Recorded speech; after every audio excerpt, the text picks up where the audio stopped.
screaming from your soul. We watch it fall. Now you count to walk on. Come and set your light through. Just set your light through before we're only whispers in the wind.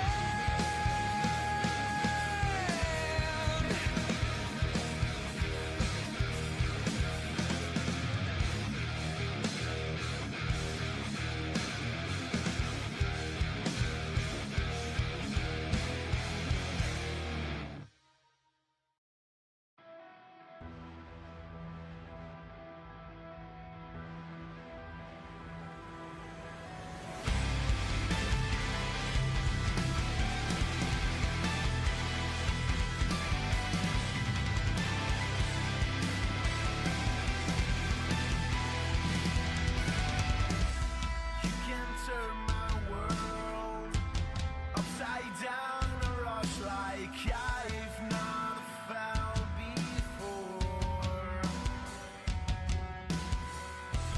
I can trust myself. I need you to make it turn. I know.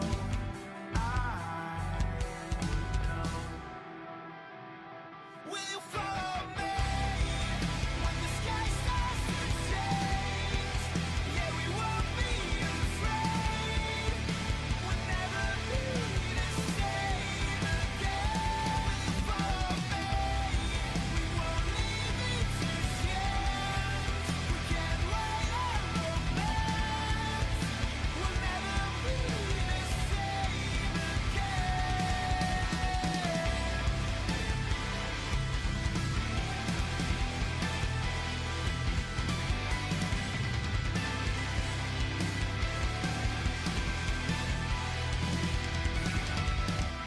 I could keep the light from turning into darkness. You'd be my escape.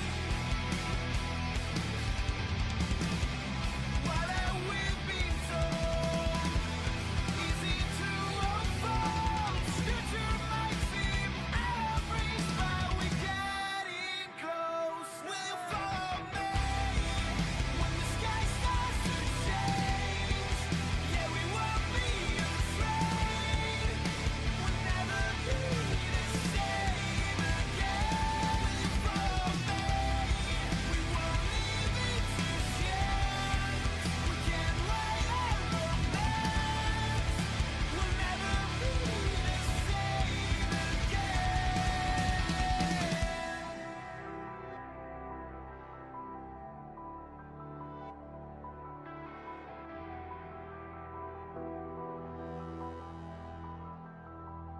Will you follow me when the sky starts to change? Yeah, we won't be afraid. We'll never be the same again.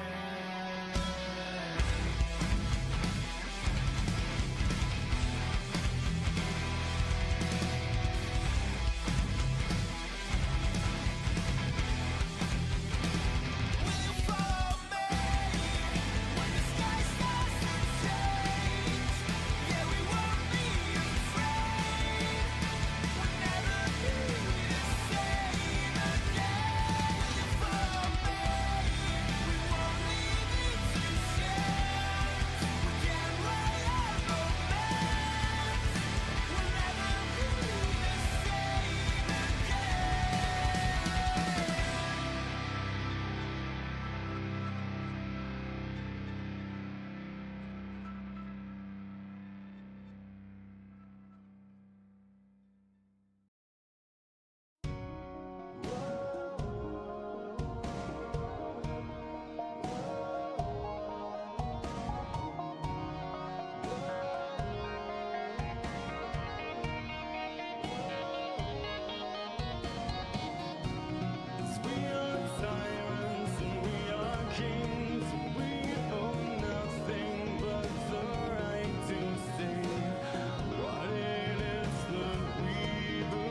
It's your boy, Legendary Vash here as always, and here co-hosting, we're here with Drop This Box for Grab of the Week for episode 11. We're 11 episodes into one of our new shows. All right. We know we launched at the beginning of January, and we're here for it. I accidentally had my thing muted because of the intro, because of the songs.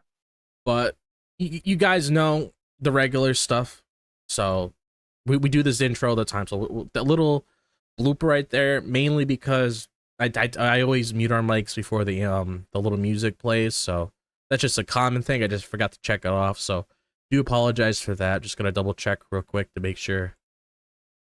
Okay, it's coming through now. Do apologize again audio. For that. Yeah, I'll just double check here on our YouTube, so we sound good. I heard. Good. Yeah, I heard it on my end, but just make sure to double check on your end as well. So, what are we going? So, the segment that we are doing right now to start off is actually. Let me ask you how your day is first, so I could take care of something real quick. Yes, of course, of course. My day as well. We're here for Grappling the Week. A little bumpy start of the show. We had a bit of audio technical issues. You know, things happen. Once you start the show, there's always hiccups right before we get the ball rolling. But as always, you guys know there's always a time code down below in the description, the bio. If they're incorrect, please let us know. And as you know, like we're here for Grappling the Week. If it's your first time for the show, we're here where you guys are for the Weebs of the Ring channel. We're here for the Weebs of the Ring content, which we do Mondays and Fridays for our Raw or SmackDown after show. And for this show is Grappling the Week, where we discuss our tidbits. We discuss the greater wrestling media, which means discussing the news that's going on in the pro wrestling world. And our tidbits means that we're going to be discussing our NXT, our AEW, or if the co-host or guests have watched any Collision or any TNA or any other indie shows. So that's what our usual coverage is for Grappling the Week. So it's not that I gave you the rundown of the show if you're new, if you're old. So we appreciate all the support. As always, like, comment, subscribe. And I'm excited to discuss about tonight's rundown because the news have a couple of things excited. If you guys are in the Discord of the PWN on the timeline, there's some worrisome reports that may be, probably circulating for WrestleMania, but don't worry, we will be talking about tonight if it breaks out tonight during the show recording, or if not, we'll talk about it by next week recording of Grappling the Week episode 12. So without that all further out of the way, Job, lead us in. Yes, so I do thank you for all of that, giving you guys, our new viewers, the whole shebang about everything that goes on here. And we're going to jump right into the greater wrestling media. And pretty much this segment is used for highlighting any indie promotion we went to, news we wanted to discuss, interesting documentary, or interviews from the week. And the first thing that we are going to be discussing that happened to appear earlier in the week is the WWE Clash of Clans collaboration. And just to give you guys some history when it came to my relationship with this game, I do believe this was a game I played in high school, maybe a little past high school, so I am familiar with Clash of Clans.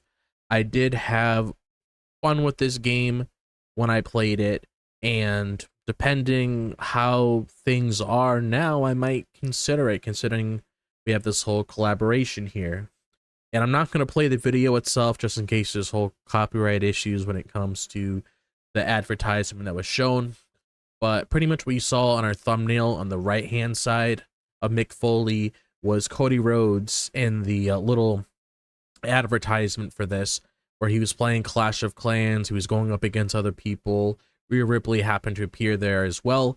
But we actually have some insight on the WWE superstars in Clash of Clans. So starting off, we do have Cody Rhodes as the Barbarian King, Rhea Ripley as the Archer Queen, The Undertaker as the Grand Warden, Bianca Belair as the Royal Champion, Rey Mysterio as the Minion Prince, Becky Lynch as a Valkyrie, which is very fitting, Jey Uso as the Thrower, and Kane as PEKKA. So that's pretty awesome that we're getting this collaboration with WWE and Clash of Clans. My only hope with this, before I pass it on to Vash, is I'm hoping this helps them when it comes to, really boosting things on their end, when it comes to the whole project behind Clash of Clans. I'm sure it will, because Clash of Clans has been around for years, but I am pretty sure, since WWE is a hot product, you got a lot of fans of the company. Pretty sure it's going to help them a lot on their end. Look, very funny, ironically, that you bring this up because I'm a Clash of Clans fan. I'm a Clash of Clans consumer. I have spent at least maybe $500 over the past years of since the game existed.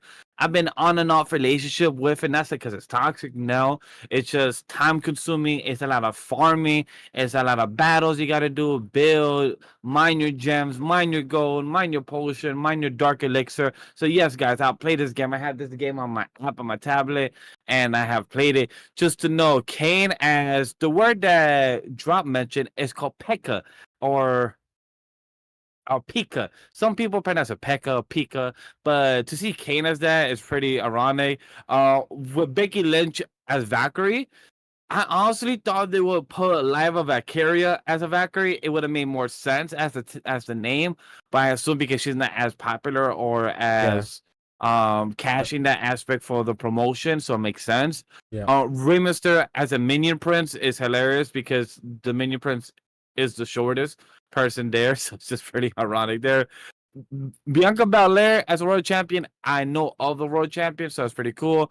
Rhea Ripley as a Archer Queen, sure. The Undertaker as a Grand Warden, I thought the Undertaker, look, if you want to put magician or magic with Undertaker, this makes sense. Undertaker has always been about him getting up, he's the undead, with the way he comes out the coffin, so for him to be like a magician, it works.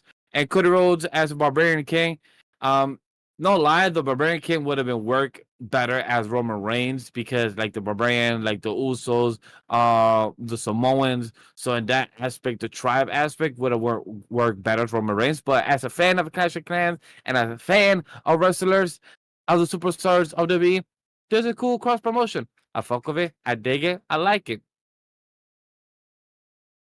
I'm okay with this. All right. And yeah, I do think what you said about Lyra being in here probably was the exact reason, because we have Becky Lynch, probably more of a big name. If it was, girl still has a book, girl's an actress, so she has a lot more to go for. Yeah, if it was something down the line where she's really where she's at, because you got to keep in mind she's still a young talent, that probably would work. But I feel like that's probably the reason, and at least you got some thing with Becky going on here. But the next set of discussion that we're going to be talking about is the Owen Hart Foundation Cup brackets that was announced on AEW Dynamite on Wednesday. I wasn't able to watch Dynamite. I obviously will listen to JD when I get the chance to hear his coverage, so I know what's going on. And it's a good thing to listen to podcasts when you're at work, so you really have things going. So I'll probably get a better understanding of what transpired on the show, which is why I mentioned that we're more than likely going to skip the AEW segment just for that reason. But I am familiar with the Owen Cup tournament because I've watched the past couple of the Owen Hart tournaments that happened. And we have the brackets announced, which is what a lot of people are super stoked about when it comes to these sort of things. So starting with the Men's Cup, we have Will Ospreay, Kevin Knight, which is a new talent that was signed by him. He came from New Japan. Not 100% familiar with him as a whole, besides those sort of aspects that I mentioned and what I heard online, because I remember seeing the buzz around Kevin Knight. I heard he's a great wrestler. I heard, that was a really good get for AEW. So, it makes sense when it comes to the Owen Hart tournament to feature him in the scene, to really get him into the groove when it comes to everything surrounding that. You got Brody King, you got Konosuke Takeshita in here, you got Mark Briscoe, Kyle Fletcher, Hangman Adam Page, and a wild card. And we had something like this similar transpire last year when it came to the men's Owen Hart Cup tournament, where we had a wild card, and it happened to be Adam Page last year. So it's pretty interesting that this is something that's factored in again. And it would be funny, considering that they are currently feuding as of this moment, or still butting heads at the very least, if roles were reversed this time and we actually had MJF the wild card here. Otherwise, I don't know who would really fit this wild card option. I know that there was a certain person who left TNA. I can't remember his name on the top of my head, but I do know he recently left TNA a couple months ago. I'm trying to think of his name. He had a match. He had a send off. He did say he wanted to try out other things for him. I can't remember his name for the slight of me on here. Not sure if you remember him, Vash. We did talk about him on the show. Actually, if I could give you a picture to help you understand, he pretty much had this over. You see how my headphones are? That's pretty much like he had that classic wrestler look where he had like the little headphones or whatever you call them, like on their head. If you know what I'm talking about. Oh, the guy from TNA. Is he one of them? Oh, yes. Yes. I remember who you're talking about. Yeah. I can't remember his name either. Chat, if you remember, let us know in the comments.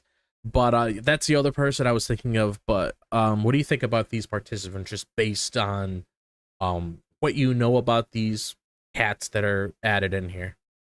So look, about these people, well, Kevin Knight is a surprise. The Owen Hart tournament, I'm also a bit surprised because Owen Hart, I thought it was only like a WWE thing, but since he's a pro wrestler, he has been in WCW before in RT. I guess his name is open to the public to use, or they have asked permission for the Owen Hart Foundation aspect, so it does make sense.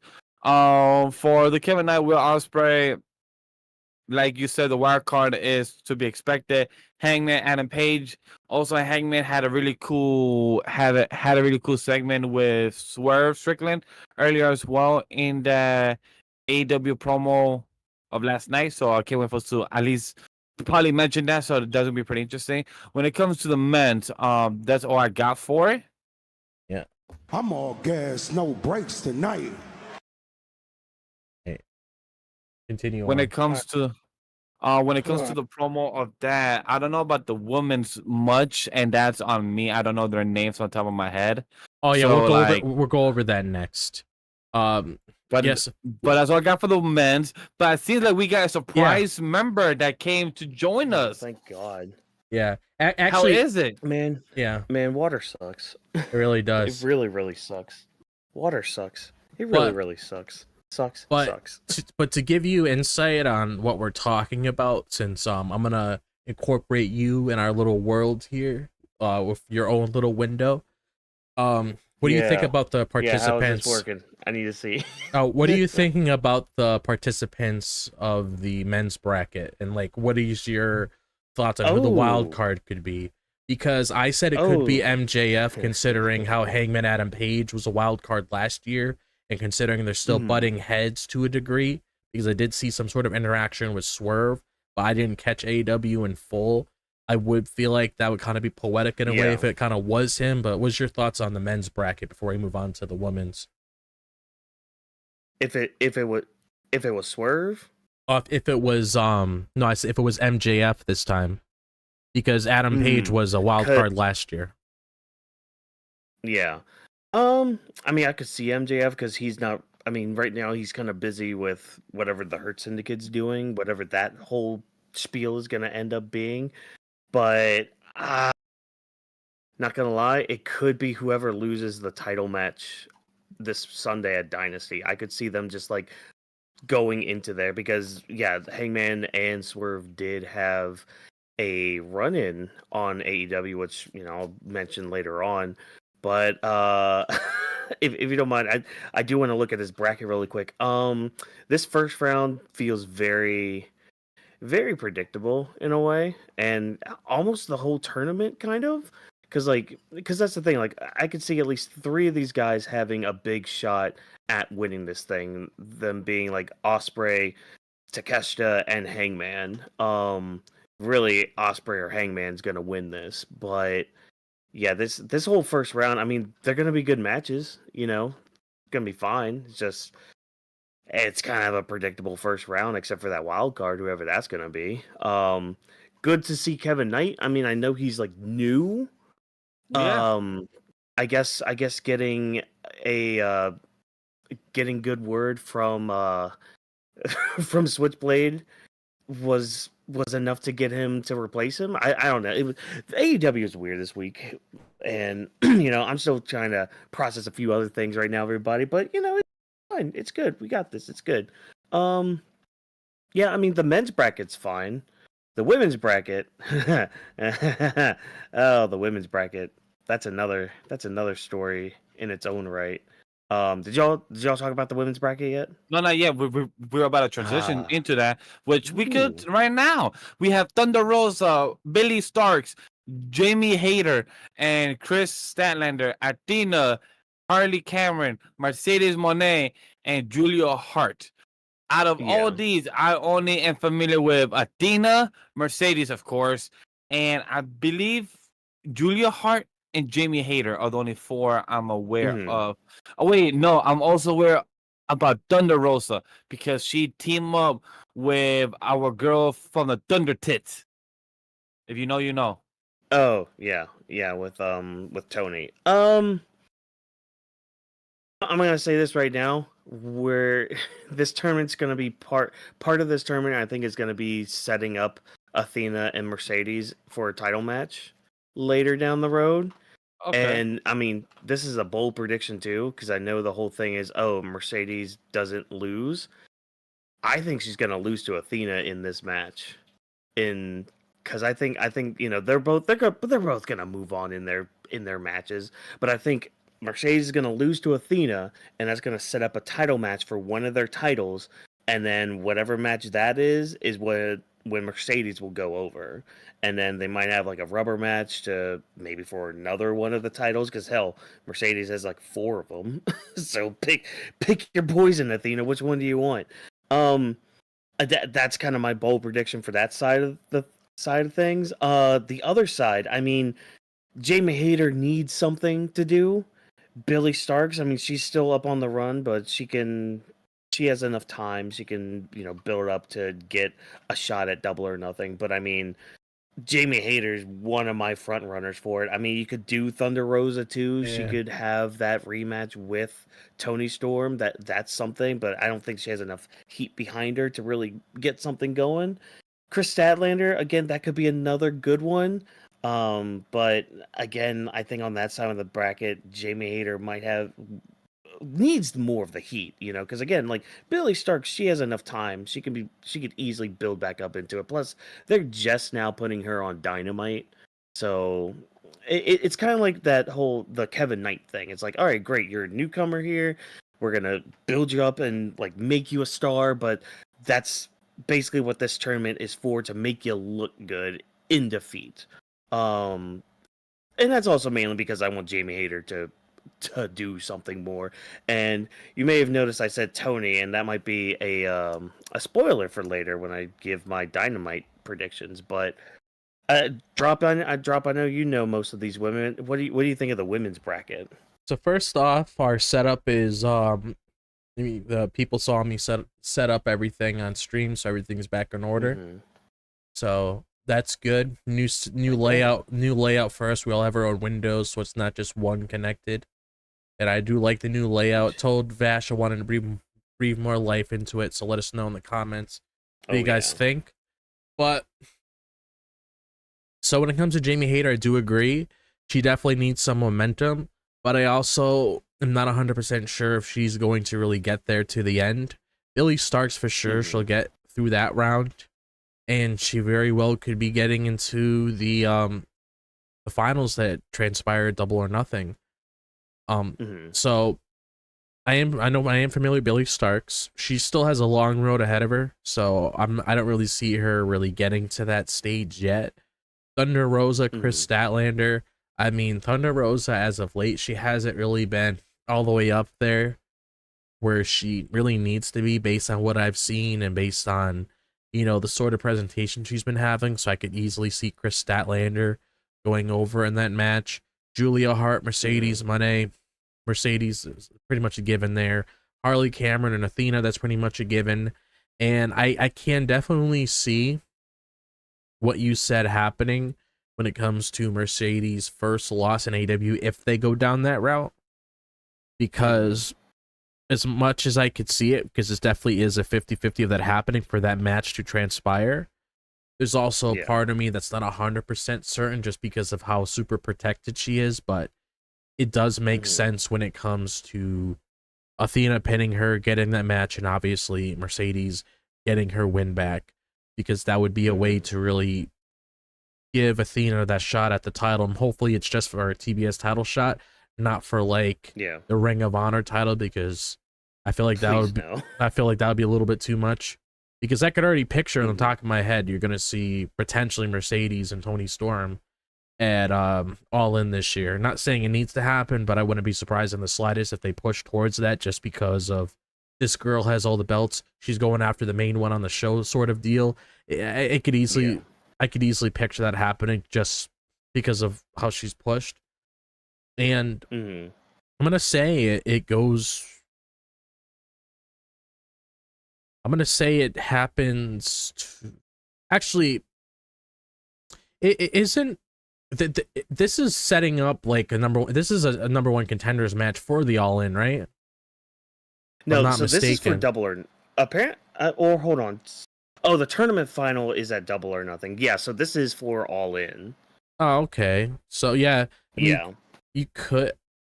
I don't know. See now. Yeah, because I'm remembering now, because like the whole thing with like Will Ospreay is like they keep saying, yeah, he wants that shot at All In, and like that's with the Owen Hart tournament. So yeah, because the finals are happening Double or Nothing. Yeah, so it'll be for All In. Oh, okay. So I mean, I don't know. I mean, I guess it's a toss between Jamie Hayter and Mercedes, but they're gonna have to really convince me that Jamie Hayter has a shot to really get there. Yeah, and that's really all I want for it. Is just because like I like Jamie Hayter, you know. I mean, Yeah, I do me and you too. have talked about her before. We both want her to do well, you know, and it's nothing against Billy Starks. It's just I want that Jamie Hayter push. I want it. I want her to be like put back in that spotlight where she definitely belongs and all that. So yeah, I mean, both Owen Hart tournaments I think are going to be fun. So I'm more curious who the wild card is for the men's side. Yeah. But, I'm gonna say it's either MJF or maybe you remember, because me and Vash are trying to figure it out. The guy that recently left TNA, not Mike Bailey, the other guy. Oh, Josh Alexander. Yeah, that was the other wild card you Yeah. were thinking of. That's not a bad shout. Ooh, that's not a bad shout at all. Ooh. It's just but if Hangman goes over though, Yeah, no, I don't probably know wouldn't about be him a good debuting first with a impression. loss. Yeah. Yeah. Oh wait. Just throw Mike Bailey in there. He can need Yeah. or Ricochet. Oh yeah, Ricochet. Yeah, of course, him. Yeah. Do you guys have any other thoughts before we move on to our next story about Mr. Jay White?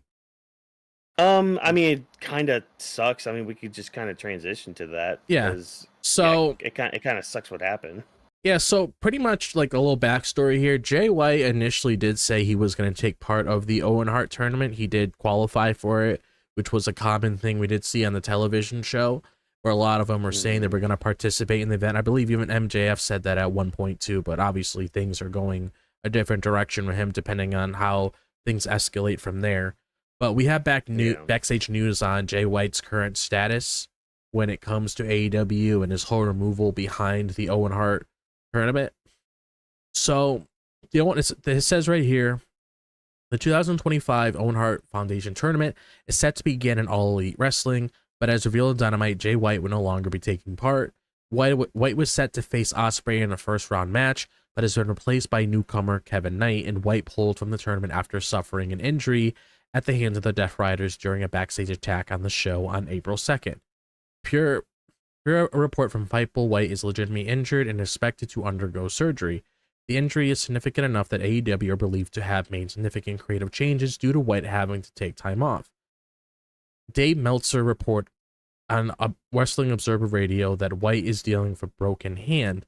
White previously missed time in summer 2024 after suffering a foot injury, with White and Bang Bang Gang partners, the Guns, forced to vacate the AEW World Trios Championships as a result. Both the men's and Women Hart Foundation tournaments are set to kick off in the coming weeks, with the final set for Double or Nothing on May 25th. So Right. that does suck for Jay White when it comes to how things are playing out there. I really hope things come together in the end. I hope he makes a full recovery. But what is your guys' thoughts on this? I wish so. First of all, I hope Jay White gets better. I hope his Agreed. injury, heals fine, fast and healthy and all that. It kind of sucks though, because like writing him off TV, they didn't really try to show that he got beaten up, or even like, oh, there was a like you didn't even have to show Death Riders, because that's the thing. Like, we go on the show, Vash. They go on the show, and commentary just says, "Oh, Jay White was attacked by the Death Riders. He will no longer be in the Owen Hart tournament." No footage of this. No like story before this coming out. It's just commentary says that on the show, like just plain out. It's just like, okay, first of all, at least you're trying to push the Death Riders thing. Cool, neat. It would have been nice to like see some sort of footage so we could be like, oh no, Jay White, he was attacked, instead of just commentary being like, yeah, this happened. Like instead, we're getting Oda off screens here in our AEW, which I kind of feel like right now that's- it's like, for example, we have. Whoa, why are you getting blurry Mhm. camera?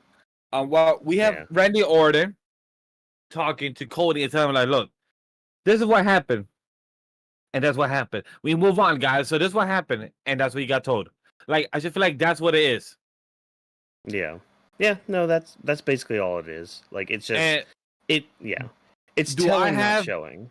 yeah, like, do I have any comments about this? No, because Watkins said it perfectly. Jay White has been removed from the ONR tournament. It has happened. But you know what what we could discuss and dissect is one of Watkins' content that he watches about pro wrestling. Is Cultaholic gave an update of Mick Foley provides Mm. the update for us following his car crash. If you guys didn't know, I was gonna say Muffin Man, not the Muffin Man, the Muppet Man, because he's a Muppet. The sock. Muppet. Sock? Oh my Yeah, the god. sock. Calling him a Muppet. I swear. Mick Oh, Foley did but- not fall off the Hell in a Cell cage to be called. Actually, yes, he did. But anyways, that's besides the That's point. what he literally has done for us. What you mean? But look, Chad, our WWE Hall filmer Mick Foley has shared an update after being involved in a car accident. Again, the report is from Cultaholics. The former WWE champion was involved in an automatic accident early this week, admitting he was lucky to only suffer a mild concussion. Foley has since posted a video on the Instagram page sharing more information in his condition following the accident. Hey, everybody, it's Mick Foley. I just want to take a moment to thank all you for your well wishes and your positive energy, your prayers. He said, I have so many people in wrestling reach out to me, and I just sending some text with the Undertaker a few minutes ago. Triple H reach out. Been a pleasure, really, to have had some of the biggest stars in wrestling, and AI Snow reach out to Al me Snow. last. Al Snow, my apologies, Yeah. Chad. Reach out to me and laughs. This never gets so. I'm gonna be honest though. I'm banged out. I feel like a truck has run over me. The pop against about 7 pillows, but looking at the accident and looking at the car, I don't think anyone would predict that the guy in the car will come out with a soft tissue damage. It's pretty. I don't want to say miraculous, but I'm feeling fortunate right now, and I will not be missing any of my dates. I'll be in Texas this weekend. I'll be traveling to New Mexico, etc. About WrestleMania and everything. Look, chat. If you haven't, please go and search on Mick Foley's accident and look at his damn fucking car, because when Mhm. this man said he is impressed and he is fortunate to be alive, this man is not kidding. That car looks destroyed, like with Yeah. capital destroyed. And this man, all he says, yeah, I just got a concussion and I'm good. I'm like, and a slight tissue Yeah. damage, man, you are lucky, son of a bitch. Out of all the years you have experienced pain from Hell in a Cell and all the things you have done, this should be nothing compared to that. Marcus, what did you think about this car accident? Have you experienced car accident before like this to be like, wow, Big Funny, you literally have lived through it? The only car accident I've ever experienced is when I hit a deer like almost 3 years ago, and that shit was crazy because like I I hit the deer and it just kind of like like just like launched in front of me, and I'm like, oh shit. But yeah, it kind of banged up my car pretty bad. I was fine, but that's besides the point. Mick Foley literally is made out of like not rubber. He's just made out of pure steel. He's pure, just unadulterated. Like his bruises that he gets protect him from everything. Like it's crazy. He walked away just from soft tissue damage. Really? That's what you walked away with? All right, cool, dude. But I mean, I'm glad he's fine. A little banged up, but Yeah, compared to the car, it's insane drop, and it does about Mick Foley and his update of the crazy car wreck that looks like where Mick Foley just has one type of tissue damage and one small minor concussion. Yeah, so I do want to give some insight on this because I remember listening to Solo Monster's podcast where he was giving some insight on this when it comes to the history of Mick Foley and all the different kinds of things that he went through. And it all stems from, all the wild stunts that he did all those years ago when it came to the match with Taker, even when it came to that last man standing match with The Rock, when it came to all those chair shots that he had, which was something that he didn't mention in the podcast. There was a point in the match where, actually, I can't say the point in the match. His wife and kids were there. A lot of people are probably familiar with Noelle Foley, which is his daughter. They pretty much had like front row seats in a sense when it comes to seeing all of that transpire. And I believe it said he took 11 headshots from that chair. And whenever that moment is being brought up towards them, especially with the daughter, she gets cold feet. She doesn't really like talking about it because it just makes her really feel uncomfortable, especially when it comes to like the sort of damage she's been seeing her father get over the years. And the reason why I brought this up is because, you're looking at what's transpiring here when it comes to the car accident that happened and just looking at the current, health status of Mick Foley as it is when it comes to a lot of the things that he did. Because, I mean, believe it or not, this is how he got over doing all this wild shit. And even when a lot of the other guys was getting big around their time, like Austin, especially like Austin really bringing him up to the ranks, having that feud with him, helping Rock get over too. He did a lot of wild shit. That's why a lot of people were inspired by doing a lot of crazy stunts like this. I wouldn't be surprised in the slightest if Jon Moxley was actually inspired by the kind of chaotic stuff that Mick Foley did all those years ago. But I'm hoping at the very least that everything comes together in the end, everything's okay with him, and hopefully he takes it easy. Like, I would honestly look at this as an experience, especially considering past history, that maybe driving shouldn't be a thing anymore. Maybe he should take it easy, do something else, or whatever it is to be safe, because you never know if there's, damage really there that just could really do something a good 5 to 6 years or now, especially when it came to the whole CTE that sprouted all those years ago. You never know if there's any lingering effects of that happening, considering a lot of the wild shit he did. It's not like any minor stuff. He did a lot of crazy shit to really bring him to where he is right now. All I'm gonna say then is, Mick Foley, if you need a driver, here's my business card. I'll give it to you. My email's on there. My cell phone's on there. Hit me up. I'll give you a good rate to be your personal chauffeur. And y'all think I'm kidding too? Nah, I would. That would be fun to drive Mick Foley around. Oh, it's fun to drive celebrities. I've done it for work, and I had a good experience. And I have spoken to a few of them, so it's fun. And speaking about fun, we actually found out that we have another signing within WWE, which a lot of us expected to see sooner. Actually, I will say this was 50-50, because there was a part of me thinking it was going to happen. There's a part of me thinking he was just going to do his own thing and chill, hang out with CJ, and just, focus on his gaming stuff on Twitch and go back to Bulgaria and all of that, because that's what he was doing in the meantime. We found out recently that Miro has signed with WWE. He is returning here. It was reported by Mike Johnson, a PW insider, and he has re-signed with WWE and was spotted at WWE HQ in Stamford, Connecticut on Wednesday, April 2nd. Miro was at the company's headquarters to set the stage for his return. Plans are currently unknown for Miro. It is unclear if CJ Perry, aka Lana, will return with Miro, but she was not with her husband at headquarters on Wednesday. He became a free agent following his departure from All Elite Wrestling.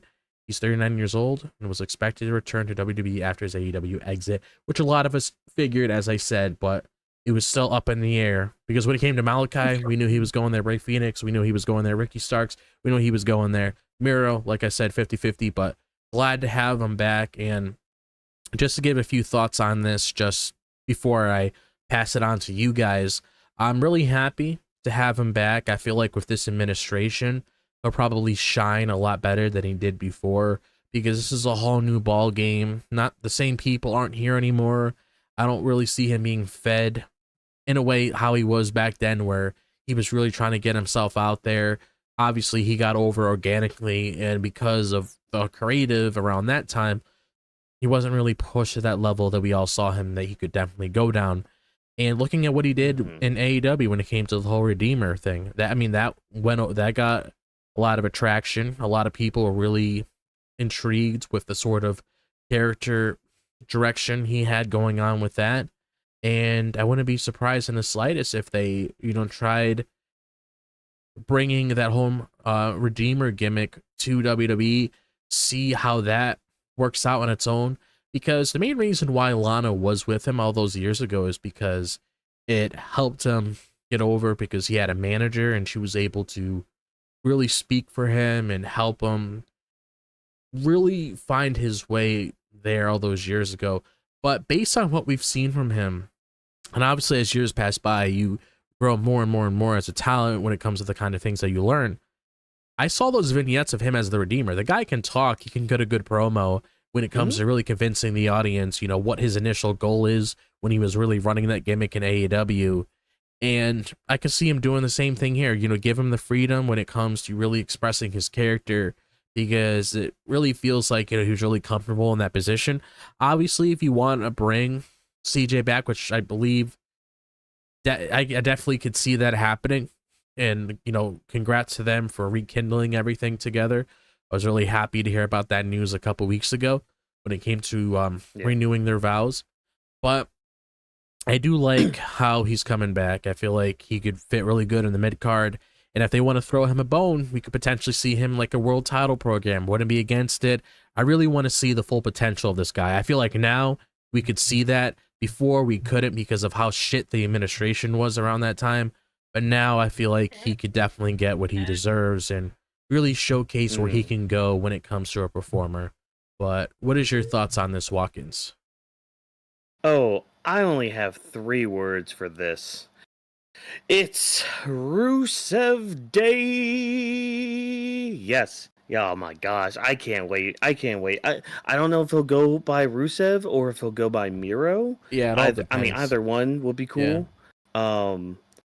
I'm kind of on the same boat too. Like, as much as I love Rusev Day, kind of hope he does more with like the Redeemer thing, because that was kind of interesting in AEW. Like, it had a good run with it. It's just, they didn't do much with it in AEW. So yeah, shoot him for the world title picture. Eventually, because I think a stint in the mid card would be really fun. Like, maybe after Braun Breaker maybe drops the title, maybe at Mania, who knows, we'll talk about that at a later date.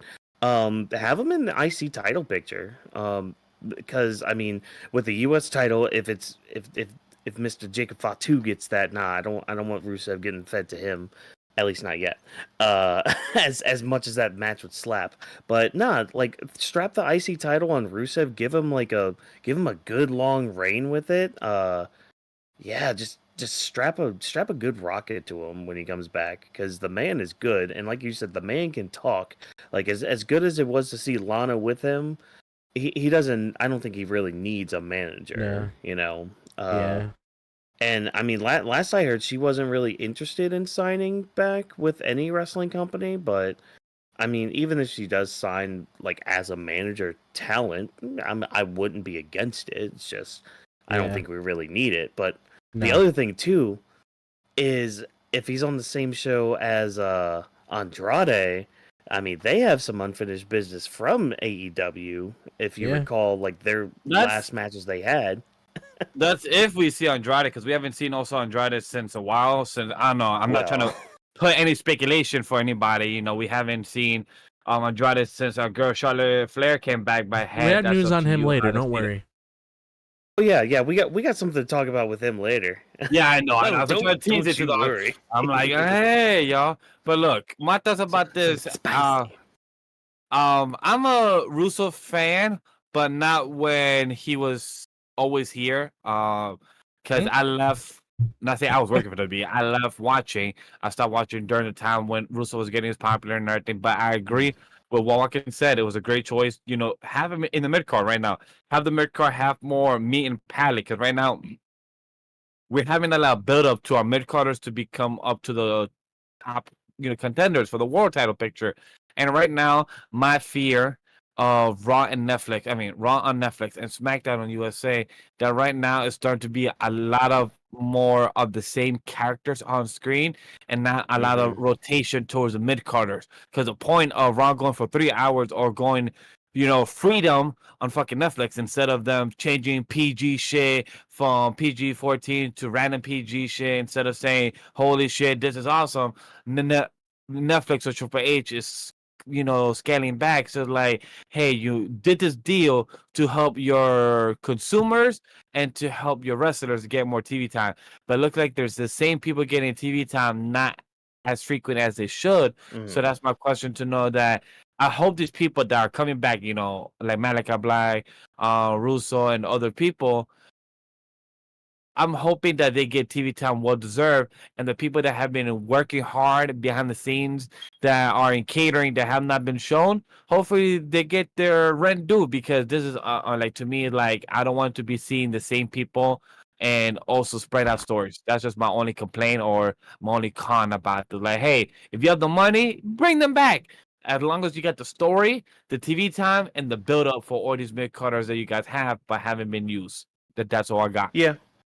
Yeah, and there's definitely going to be a conversation to have about all of that. So, But you know what we could have a conversation of is etiquette.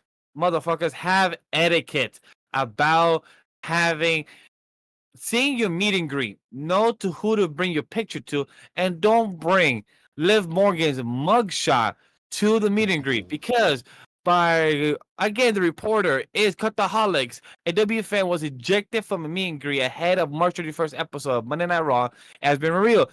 Judgment Day, Raquel Rodriguez, and Dominic Mysterio were involved in a meet and greet ahead of Raw on the O2 in London, England, and a TikTok user, Assad, has revealed a fan was kicked out of the event after bringing a photo of Liv Morgan mugshot with them, along with video of Judgment Day waving the fan, signing, nah, nah, hey, hey, hey, kiss him goodbye. I tried. Assad wrote, someone brought a Liv Morgan Photoshop pic when she got arrested, so they refused to take a picture with them, so we sang them bye. Liv Morgan was arrested following the traffic stop in December back 2 years ago in a county in Florida and charges on marijuana, but things have been dropped, things have been changed, and oh, good. So, what do you guys think about this? Yeah, Fan was right, or Liv Morgan was totally right to refuse it? First things first, you shouldn't really be doing things like this, because I get the reason why this person is probably doing it, because it's a meme at the end of the day. That's essentially why they're bringing this there, because they're looking at it as a meme, or it's like, okay, her pictures online, they want it. You'll get what I mean when I say that in a few minutes. I'm not agreeing with it, by the way, just to let you know. But you know how people are when it comes to memes, where it's like, oh my god, look at this picture online. They really try to push it at the point where it becomes pretty fucking annoying, where it's like all in your face all the time. But obviously, Liv Morgan's mugshot was a meme where people put it on shirts, people put little captions and said things behind it. That's just a typical thing people do online when it comes to making memes out of practically everything. I mean, we're seeing it now with the current status of the Switch 2, which is another story for another day, which I'm pretty sure you guys will cover on the Anime Lately podcast, so stay tuned for that, guys. But yeah, this is stupid because, out of respect, you want to meet this person so bad. Why are you doing this kind of stuff? Regardless if you're really trying to do it because it's edgy. I mean, don't fucking do that shit. It's stupid. It makes you look dumb. And it really ruins your chances to ever have any sort of interaction with this person. I mean, you need to move on from that. She obviously acknowledged what she did. She grew from it. You can't be hooked on to things like that forever. I mean, you gotta get over it. It's stupid. Should never been done. And I honestly wish they would like really check what people do in a lot of these situations, especially when it comes to the reports that we talked about on this podcast, because it gets out of hand. Like, don't just let people walk in all the time, because we obviously know that they look for things, because we've seen certain signs confiscated when it comes to, certain promotions, if it's WWE, AEW, because you're not going to watch an episode of Raw where you have somebody well, it did happen for a bit, where you had Liv Morgan's mugshot like all over the place. Like, you need to like move on, let it go. And we honestly really shouldn't even be talking about this, because I mean, it's stuff that happened, wouldn't it be like almost 2 years ago? So it's like, well, why is this even like brought up as something to begin with? So that person being kicked out of there, well deserved, because I mean, you don't do stuff like that. That's not a good impression. You deserve it. Yeah, definitely in that sense. You deserve it. Oh man, yeah, nah, y'all are stupid. I hope the money was worth it. Hopefully, it was worth because I saw the prices for the WrestleMania ones. Oh my God. Yeah, I hope that money was worth it. Yeah, Holy crap. Yeah, it's like you're paying a boatload of money. You want to meet this person, you want their autograph, you want a picture with them, and then you fuck it up by just taking a random picture of a mugshot online. Stupid. Yeah. Ooh, you were funny. You were great. You were awesome. That's all I have to add to it. Do you have any thoughts before we move on to the next thing, Vash? Yeah, I have no more final thoughts. We can move on to the Netflix being weird. Yeah, so like Vash said, we currently have a situation with Netflix, which I'm just gonna come out and say this, like, regardless of Netflix, why are we implementing fake crowd noises to begin with? If a segment sucks, it sucks. If it rocks, it rocks. Like, you don't really have to like force feed a lot of this, fake crowd chants, which this isn't first time thing, by the way, but pretty much Netflix added "This is awesome" chants were added to a Netflix version of WWE WrestleMania 40.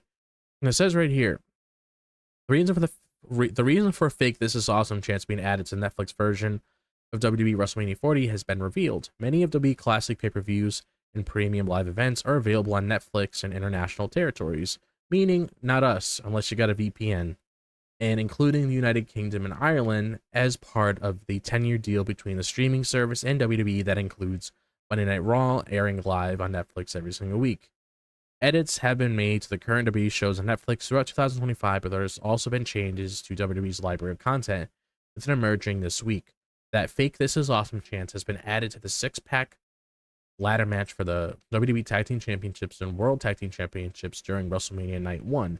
The chants are piped into the Netflix version of WrestleMania 40 following an air raid crash from the top ladder from Tommaso Ciampa to Tyler Bate. Fans in the live version of WrestleMania 40 can be heard chanting "Holy shit" following the Ciampa Bate spot, and Netflix sources have told Fightful the edits were only made to replace those chants. It is unknown if there are plans to edit other shows featuring chants from WWE's content library on Netflix. So I'm just going to come out and say this.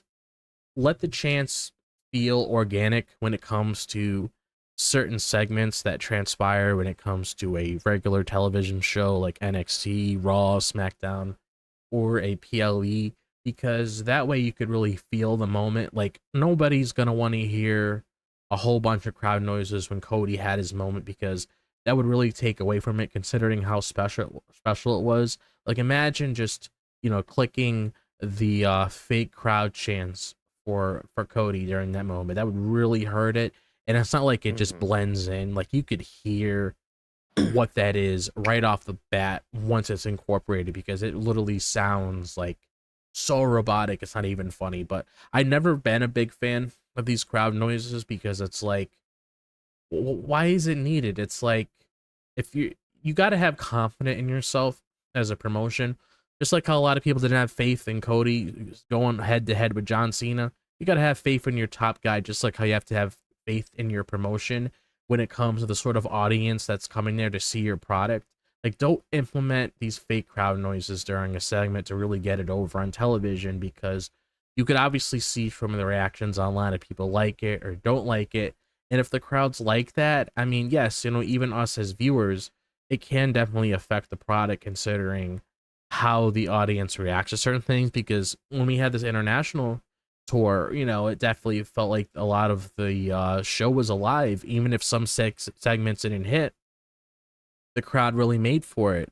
But I don't think it's a good look, especially considering, this is the biggest wrestling promotion in the world to be doing stuff like this.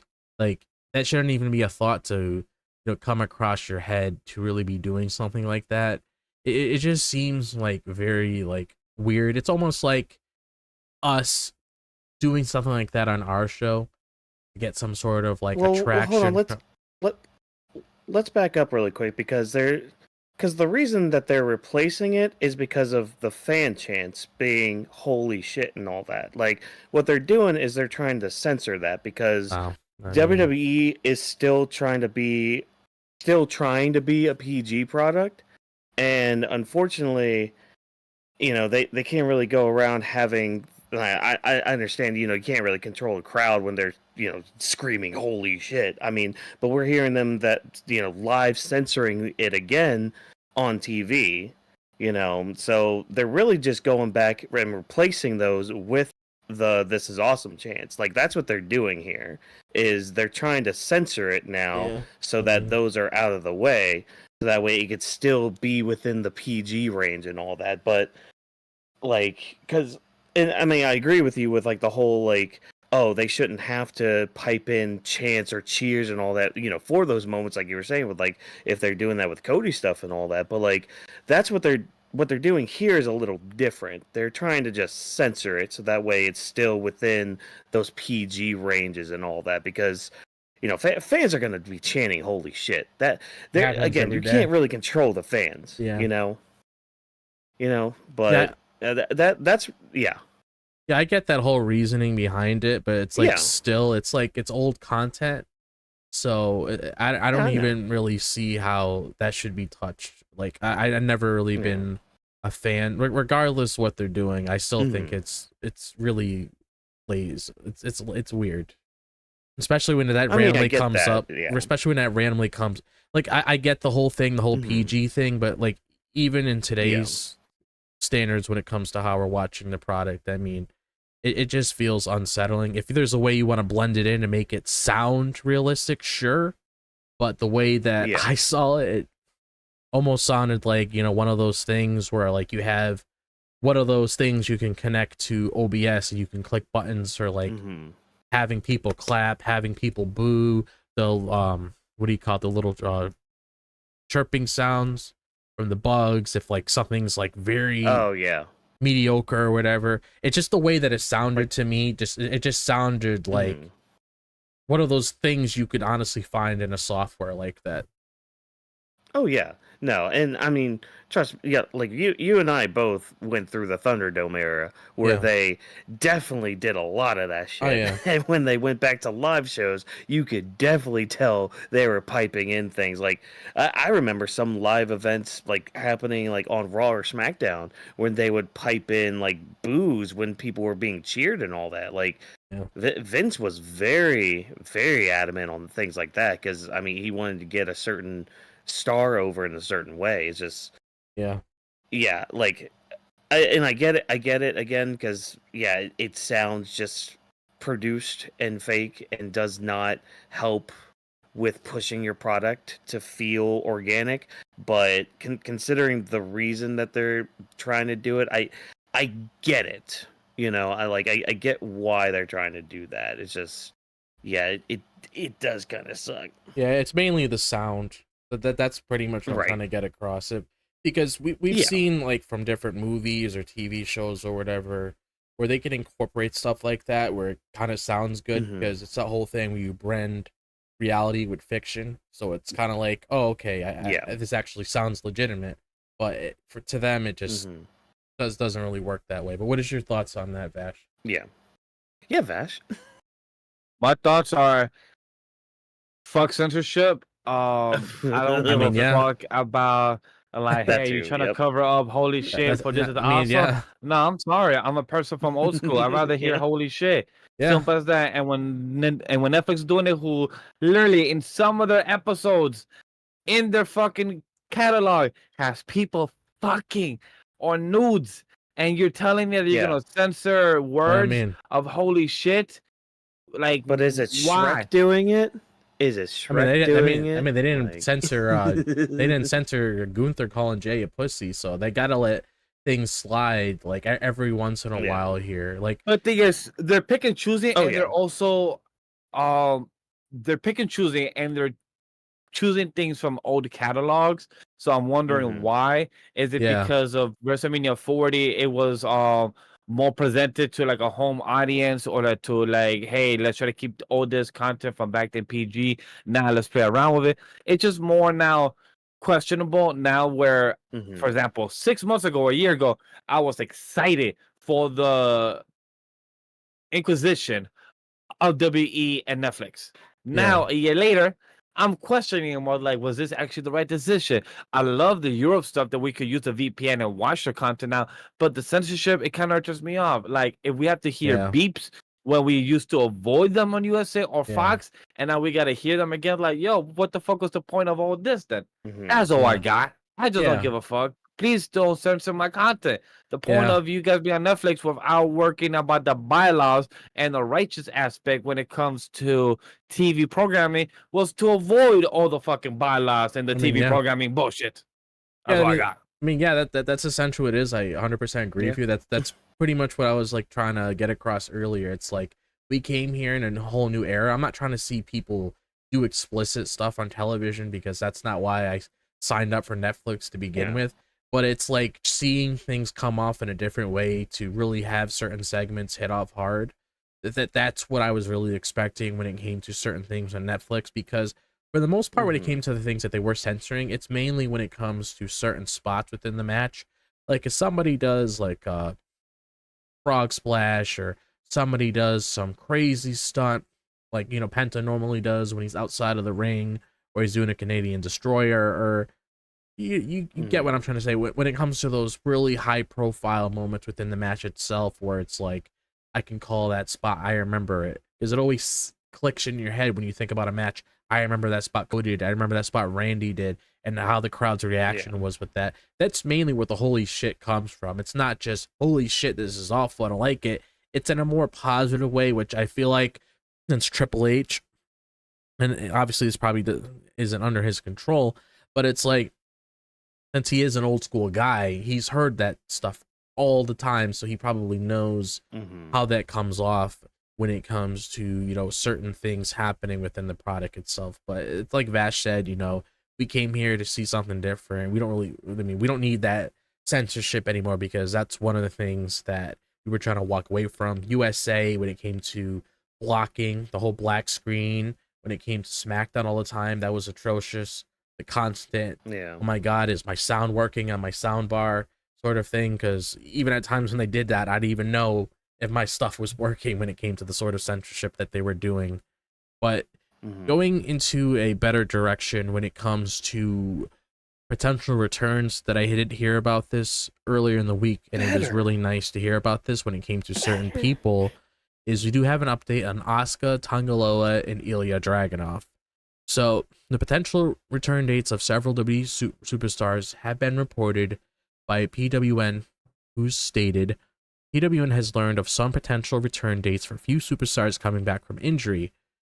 Asuka is set to return to Raw sometime in May, likely following Backlash. Tonga will look to rejoin SmackDown in June. And Asuka, giving insight on her, she hasn't wrestled since Backlash 2024 in Lyon, France, where she and Kairi Sane lost the WWE Women's Tag Team Championship to Bianca Belair and Jade Cargill. And this is the same show at which Tonga Loa's current WWE run began. Loa was injured in the men's War Game match at Survivor Series War Games, He's presumed to be part of Solo Sikoa's stable alongside Jacob Fatu and brother Tonga. So when it comes to them, I am happy that Asuka is going to be back around the time where the draft is more likely happening, or during May, because that's just essentially what happens.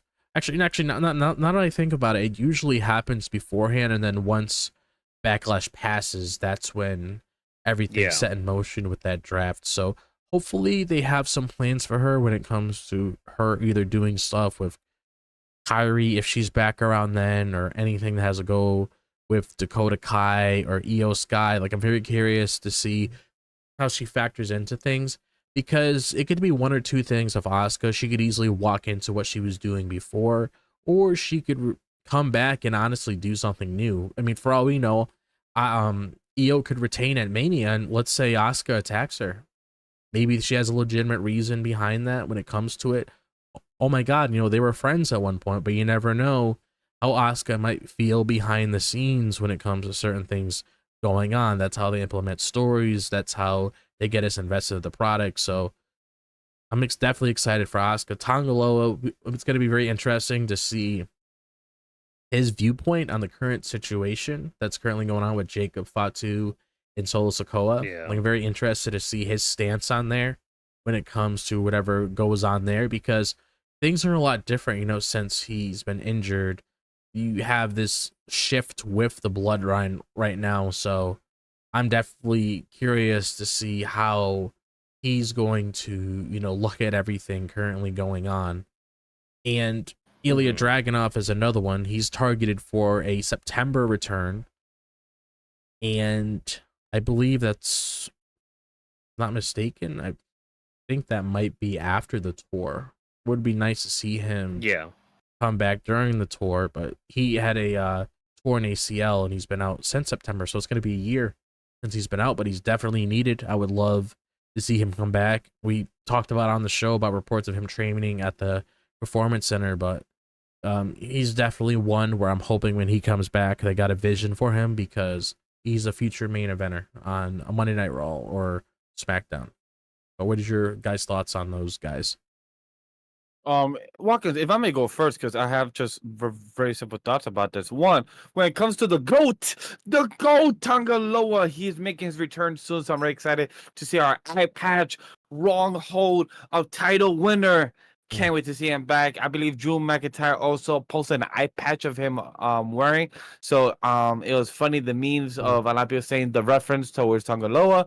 When it comes to Asuka and Ejected Dragunov, I can't wait for both of them. More Ejected Dragunov, that man is I forgot, we call him like our Brawly, or we call him like our enemy meathead, because the way this man trained, the way this man worked out, the way this man hustles and motivates, what he does impose his inspiration. So hopefully a speedy recovery. I believe all of us were hoping to see him at Royal Rumble. One of us, I believe, said that was our dark horse, black sheep choice of it, but as you see, it didn't happen. If September is close to it, depending if he heals faster or sooner, he might be able to reach the European tour. I wonder if when Ilja Dragunov comes back, if he will continue his programming with Gunther or who else with, because he had a good feud with Gunther before he got injured during his match. And I am also excited, since we haven't heard a report of him coming back yet, but I can't wait to see Bronson Reed. I just want to mention him. Watkins, how about you? What are you excited about our three superstars? I know you're excited about all three, and the most important, Tonga Loa. Tonga Loa can just get in the back of the line when it comes to these two. I've missed Asuka very much. I need her back on my screen. I need her to get the push that she has deserved. Maybe get that IC title. Maybe do something more with that. That'd be fun. That'd be neat. Did you guys see her tweet? And congratulations to our girl Stephanie Valker that she actually wants to go 1-on-1 on the ring with her. I believe it was today's tweet or yesterday I saw. Yeah, I did see that, because she named her cat after Asuka. So yeah, it's Cool. cute. Yep. But man, I need my Saiyan Prince back. I need my Saiyan God back. Come on, Ilya Dragunov, come on. Eat a sensu bean, come back to us, please. Please, I am begging, I am desiring you to come back to our screens. It's Destroy everybody, murder them all. speaking to about another company that's definitely coming back ever since the partnership with WWE is TNA, because we actually have some good news when it comes to what's currently going on with the product, which is a plus in my book because I'm really happy this partnership is working out. So we have TNA Plus double subscribers over the past year. 2025 has been the year of growth for TNA so far, with the company benefiting from working the relationship with WWE NXT, and this positivity appears to have extended the promotion's streaming service. According to Fightful Select services, several sources within TNA had claimed the TNA streaming platform has doubled in subscribers over the past year. The reason for the increase was credited to the marketing figures recently fired by TNA as part of the backstage shakeup by TNA president Carlos Silva. TNA Plus was launched in May 2019, and the service provides access to live and on-demand episodes of TNA Impact, as well as classic pay-per-views. Fans can also watch new TNA pay-per-views on the service, depending on which tier they subscribe to. So, just going to keep it short here. I'm glad that things are heading down the right direction for TNA, because TNA used to be really hot all those years ago, especially in the early 2000s when it came to a lot of the momentum they had. And then over the year, you know, things had a little shook up and definitely took a decline. But I am happy that things are going in their favor when it comes to this partnership with WWE, and when it comes to, you know, filling out those stadiums for their pay-per-views that they currently have. Like, I'm just super happy with everything that's currently going on with the product right now. But I'll pass it to Watkins. What is your thoughts on this for TNA? I mean, good on them. You know, it's, again, like you said, it's good to see that the partnership with WWE has actually done something more than just like, oh, here's some exposure on TV, here's a good ratings boost. No, people are actually subscribing to their site and all that. So yeah, good on them. Hopefully it just continues to grow and get bigger and all that, and hopefully you don't fire good people on your payroll anymore. That'd be great. That'd be awesome. By you, Vash. But go ahead, Vash. Yay, good for them. All right. Yeah. No, look, I don't got much because at the end of the day, this is data for them. That's public. Cool for them. I haven't watched TNA too much. I'm starting to learn more about them. I've known about them all over the years, so I never got the chance to really watch them. It wasn't accessible to me. I didn't have a pay-per-view or accessible account, nothing like that, or the funds. But congrats to them. I've been seeing interviews from Chris Van Light when it comes to, he just posted some Joe interview. I started it today. Only 25 minutes in, really good interview. It's an hour and 10 minutes, so I highly suggest for anybody to go check it out. But it's great to hear those type of interviews, because you can hear like myself, who's not diverse into the TNA lore. I get to hear about AJ Styles, his lore in the TNA, how much he has paved the way. The same thing about Samoa Joe. I didn't know his story towards TNA, so to know he has some good matches, good runner up. Also to hear that TNA didn't have the best history of experience with coworkers, firing people, stuff like that, like Wonka's mentioned. So knowing that, it's just also last week too. If anybody knows and knows, I believe we are gonna talk about it. But when it comes to, you know, TNA making more money, congrats to you. As you should, as a company, you should be doing better.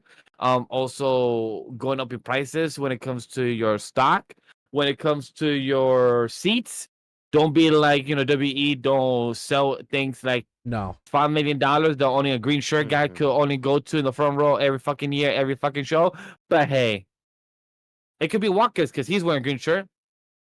It could be, yeah. Vash, I highly recommend, if you get a chance, try to look up a video on just TNA's history. Wait, I think I might actually have one for you.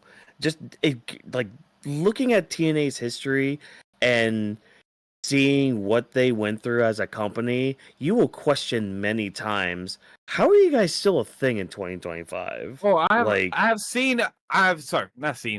heard bits and hmm, pieces of fragments throughout the years of the company they I'm gonna are, send you a but I link. don't have Yep. the full puzzle, so I cannot see the full picture. But Yeah. I'm aware of the things like those I've said before in many other shows.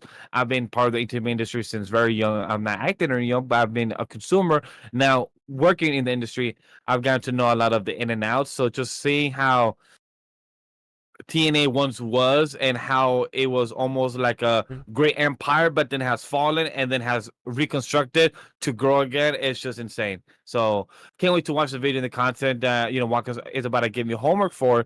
But you know what else we could see and talk Oh, about is Dynamite reported over 1 million okay. subscribers since the HBO debut of early this year, because I believe this started to be on HBO Max since the January 1st is when I'm starting here at the report. All Elite Wrestling weekly programming airing on Max appears to have been a positive change for the promotion, according to BJ Befto of SES Scoops. AEW Dynamite is averaging at 500,000 viewers on Max in the first 24 hours after the show airs live.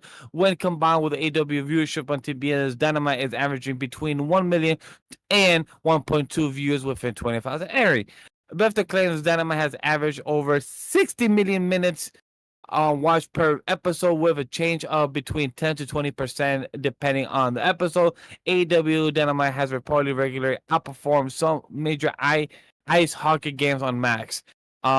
Dave Meltzer also reported Wrestling Observer Radio that on average episode of AEW draws around 1.5 million views on TBS within 3 days of airing, when Collision draws 1 million views on TNT within 3 days. I feel like that's a bullshit lie, but hey, AEW Dynamite has been simulcast on TBS and Max since the start of 2025 as part of All Elite Wrestling new US TV deal with Warner Brothers Discovery. The current deal worth approximately 185 million per year took effect from January of this year until the year 2027 December. So far their content's been doing good. From what I'm seeing, that the ratings on TBS since the beginning of this year is that they're going between roughly the least 550,000 to, let's say, max up to 700,000 weekly. So for them hitting 1 million within the first 24 hours, that's good for them. I know a lot of people and promotional care about the ratings and care about the viewership. Fans, for some reason, cares a lot about it more than more than casual fans, because on the timeline, Dave Meltzer and others, people be arguing about, oh, is this TV rating? Oh, is this percentage per second? I'm like, do you really care? Like, that tribalism that really yes, trying to fight? the Like, tribalism. who has more rating and who has more viewership during this time of segment, during this time comparing? And why is it that we have a wrestling promotion called All Elite Wrestling comparing themselves to fucking ice hockey games? That's not the fucking demographic. Yes, guys, I know it's a sport to a sport, but shouldn't they compare themselves to more like AEW to TNA to WWE, much better than fucking ice hockey? I don't know. Maybe I shot myself in the foot, but I feel like I'm blind compared to the sports entertainment aspect between a wrestling and ice hockey. But hey, it's just me. How about you, Dropping Walkers? What did you feel about this news of the TV ratings? So I'm gonna keep it short, just so we can combine the news for the next segment. Good on them. Yeah. I mean, this is definitely a plus in their book when it comes to really hitting things off with HBO.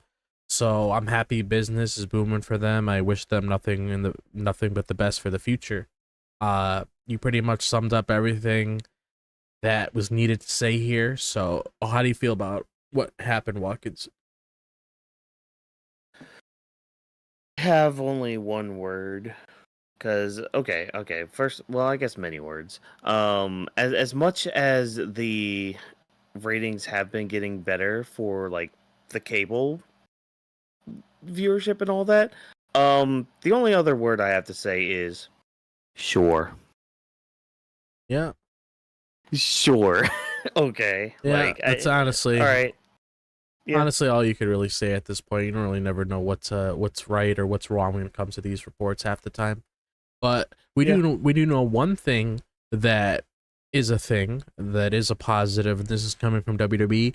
I am going to combine both of these in one because they do relate to PLEs.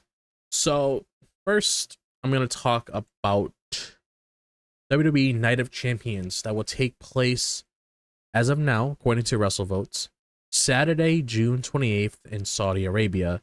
Night of Champions was the only WPLE in Saudi Arabia this year, so no other ones. This is going to be the only Saudi PLE that we're getting, so that means no crown jewel until next year.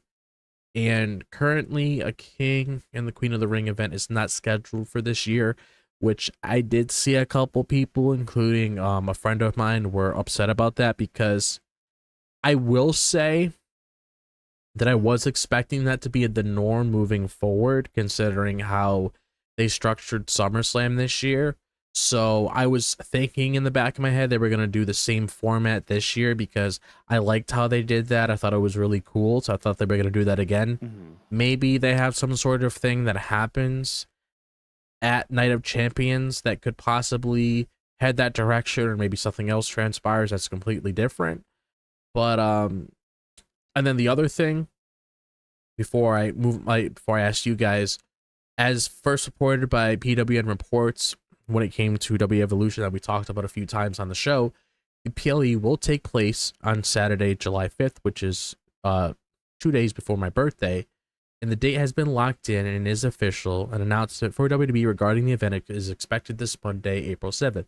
So when you see us on Monday Night Raw, when it comes to the coverage, this will more than likely be one of the talking points, but you would get that official confirmation there, graphic, and obviously the promotion to go along with it. But what is your thoughts on Night of Champions and the Evolution PLE walk-ins in Vash? I mean, we've kind of talked about Evolution, Yeah. the past couple weeks, so I don't really have much more to add, except it'd be nice to have the official announcement. Just we can have it, and it won't be just a rumor anymore. When it comes to Night of Champions, I guess this kind of ties into the thing you were talking about with like King and Queen of the Ring. I wouldn't mind like still having the tournament and having like the finals be at Night of Champions, because I mean that can kind of intertwine. Plus, I think it was originally supposed to be part of a Night of Champions like a year or two ago. Yeah. Before we got the event and everything. But there's also a part of me that wouldn't mind like the King or Queen of the Ring like gimmick tournament kind of thing. I wouldn't mind if that's like an every other year kind of thing, because it at least makes it feel special when it comes around, rather than like something, let's say Money in the Bank, where a lot of people are, there are some amount of people that say, oh, the Money in the Bank shouldn't be. The match should just be back at WrestleMania instead of its own event and all that, which, there's an argument to be had for either side of it. But like then it starts turning into like that thing that we would always complain about, like, oh, it's July, time for like we gotta set everything up for King Queen of the Ring, just like we had to do with like Hell in a Cell and all that stuff. So like if it's an every other year thing, I wouldn't mind that either, because again, kind of makes it feel a little bit more special in that aspect, rather than like every year there's gonna be a new king, there's gonna be a new queen, blah blah blah blah blah, blah like all that. But I'm also a sucker for tournaments. I love me a good tournament, so I'm also on board for that. But yeah, I mean, I could give or take it really. But yeah, what about you, Vash? What about you? For me, Vash? okay with Evolution. You guys have spoken about it for the past couple episodes that Good, we got haven't a been date on, so no coming need soon. to. Yeah, so no need to rebuttal this. But I'm excited to see are we confirmed to have a Evolution for like a all-woman cast, like an all-woman That's lineup? all. That's what it is. That's all. That's what it is. Like Yeah. many years ago when it was hopefully a step. Yeah, exactly. Hopefully they don't try to change that or do something. Hopefully they try to add any NXT superstars. Hopefully involving that as well, because it will make it less They predictable, and did it'll be last like time. they did okay. Hopefully they try to do something like that That'd now be the smart move. in the new evolution of Evolution. When it comes to the King and Queen, I thought it would be every year, but if we do every 2 years, it will give a bit more of a breather room. I don't mind as well. Look, I Yeah. love all the King and Queen stuff, but if you're not gonna be representing it, a lot, I think you should, because it will give somebody like the opportunity Yes. to go for SummerSlam or something like that. But depending on where we land in the next couple of months, I thought would be something nice to have. Like for example, Crown Jewel, that's fine. That could be every 2 years. But I would have preferred Kim Games, the Kim tournament to be actually every year. That would have been nice. Okay, Yugi. Yeah. King of So Yugi Moto. Yeah. So moving on to our last set of news before we move on to the AEW coverage and NXT coverage, we have potential plans that could have happened with Rey Fenix because he is making his debut on SmackDown tomorrow, which I'm super excited for. Really curious to see what the presentation is going to be for him. But we have this article talking about potential plans, and it says there was set to be a backstage segment on the March 21st episode of SmackDown with Nick Aldis telling Andrade that there are new talent coming to the brand and he would want him to work with them first, but the segment got cut, seamlessly indicating that WWE potentially had plans for Andrade versus Rey Fenix. So I'm going to come out on a limb and say this. I really do hope this match still happens because yet again, things get thrown out there, things get cut, but I really hope maybe when we're at work or we're doing something early in the day, you get a little X post, maybe that gets thrown in there or something, so they could implement that in some sort of way, so you could sort of get a leeway to that. But I mean, this would be a perfect opponent for him to really start things on SmackDown, to really show people his wrestling ability, especially considering how great of a wrestler Andrade is. I mean, you look back at what happened with Penta with Chad Gable, that was a perfect dance partner for him when he made his debut. So I'm hoping this is still in the works. I mean, just looking at this matchup, I mean, it makes me really want it. And it's going to suck if the three of us watch SmackDown tomorrow and it doesn't happen. I mean, I guess you could throw Mello in there, but I don't know if I really want Mello to eat a loss as much as Andrade doesn't really need one either. But, yeah, man, I guess the takeaway we'll say, like, outside of the news for this, I'm just wishing the best for Rey Fenix because, obviously we've reported on here that, he was struggling a bit, trying to escape Kanemato Bay, and he's finally out there. He's grabbing the vine like Donkey Kong with his new game that got announced a couple of days ago, so he's probably happy to be in this promotion with his brother, and I'm just hoping things go according to plan tomorrow. I feel like things will because they seem really high on the Lucha Brothers, which is good because they're a great tag team and they'll definitely add to a lot of division if they give love to it. But what is your guys' thoughts on this? I'll start with Vash. Look, I'm simple as hell. Rey Fenix, not doing much right now with Andrade would have been a great opportunity. Andrade not able to do anything right now. Who knows what? Like, we had a best of 7, technically best of 6, if you don't count the last one with Carmelo, and that just fell flat. Andrade had a great opportunity after Money in the Bank, doing great. The fans start to clap over. He had a vignette. He had a one-on-one segment with Jackie last year in August or September, was it? And we had a build-up. But then once the Carmelo and Andrade feud, a best of 7, died down, we haven't seen him. Once Charlotte Flair came back, we haven't seen him a lot less. Not saying anything towards that. Once we heard the divorce happen, who knows what happened behind the scenes. We know Andrade went on vacation with his family. We saw on social media. But other than that, we haven't seen him be on a TV program. If he was going to do something with Rey Fenix, fuck yes. But now that he's not, who knows? So hopefully we get something from Andrade. He's a good wrestler. He's a good promoter. We just need to get him more up in the card or more up in the TV time, because we would have been nice to see more of him and LA Knight or Andrade, and Jacob Fatu would have been nice to change things up instead of round 5 or Braun Strowman in the past 5 months. 3 months or 4 months in April since it started in January. So past 4 months. But the one thing I will say about Rey Fenix, good luck as well. As Drop said, hopefully the best in your favor because you left, the prison cell that you were in stuck because you were, my boy Akon. You locked me up, let me out. He finally got released, Yeah. if you know. Yeah. What do you Yeah. think, Watkins? So it's interesting because it's like this comes out about Andrade, and like, Yeah. correct me if I'm wrong, but like we've had a couple like backstage segments that have been uploaded like on WWE YouTube and all that, Yeah. with Andrade kind of talking with Humberto and Yeah. Angel Garza in the back, Yep. and trying to coerce them to come with him, and kind of pissing off Santos Escobar in a way. I wouldn't be surprised if plans like kind of change like that, and we get Rey Fenix and Santos Escobar tomorrow night. Yeah. Which that that could, wouldn't be bad either. No, that wouldn't be bad at all. Yeah. And yeah. The only reason I say that is because like currently right now Santos is a heel and Andrade's a face. Mhm. But I mean, a loss to Rey Fenix could potentially lead to a heel turn for Andrade, which would be really good because Yeah. he's really good as a heel, and he kind of needs some bite right now in his character. And I mean, even just anything for WrestleMania would be great, or just in general, just anything like that would be awesome. Because Yeah, and Andrade's since really match, good. Rey Fenix is really good. Yeah, Like, and especially match if you might get- get pulled now, so they might Yeah. need to add something.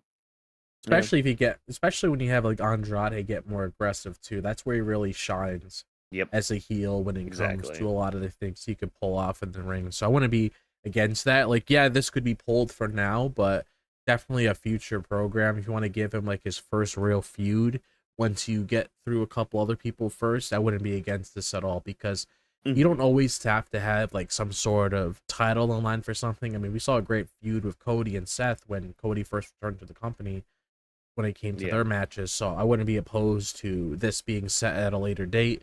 But regardless, I'm excited to talk about Phoenix tomorrow. It should be good to see his presentation, his match, and just everything together. I'm really curious to see what's going to happen. I do have faith that he's going to get some good treatment because, especially when it came to a lot of people coming over from AEW, they definitely gave them a lot of love, especially since he's synced with Penta. Penta.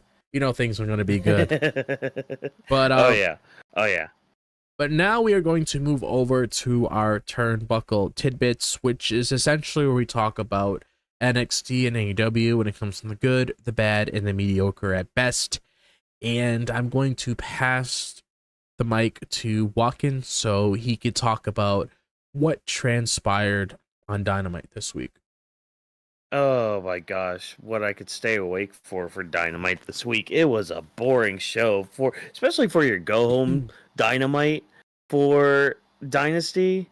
This was a boring show, and I'm not just saying that because I had a headache and kind of passed out near the end of it. Nah, it was boring even before and despite all that. But there was at least a couple gems here, a couple things I'm just kind of curious about how we're moving forward with it. The one gem here was like some of the stuff that happened with Swerve Strickland moving forward with like his big title match with Jon Moxley. So we started the night off with like this intergender tornado tag match with him and Willow Nightingale taking on Jon Moxley and Marina Shafir. So Shafir and Nightingale have been kind of at each other for a while now. We haven't had a blow-off match with the two, and so hey, let's just throw them with the guys that are gonna be main eventing Dynasty. Isn't that great? I'm torn because like I get why we don't do a lot of intergender wrestling on the television product, or at least like on a one-on-one aspect with it.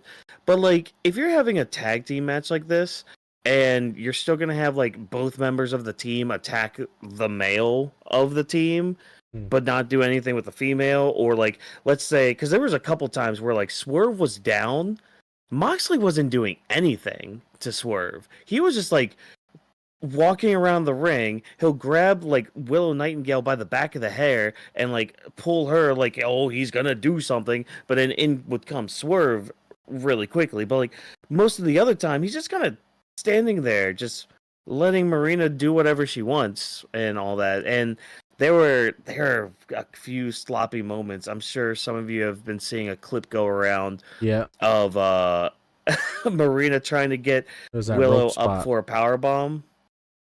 Oh, which one? Hmm. That rope spot that I saw like outside the ring.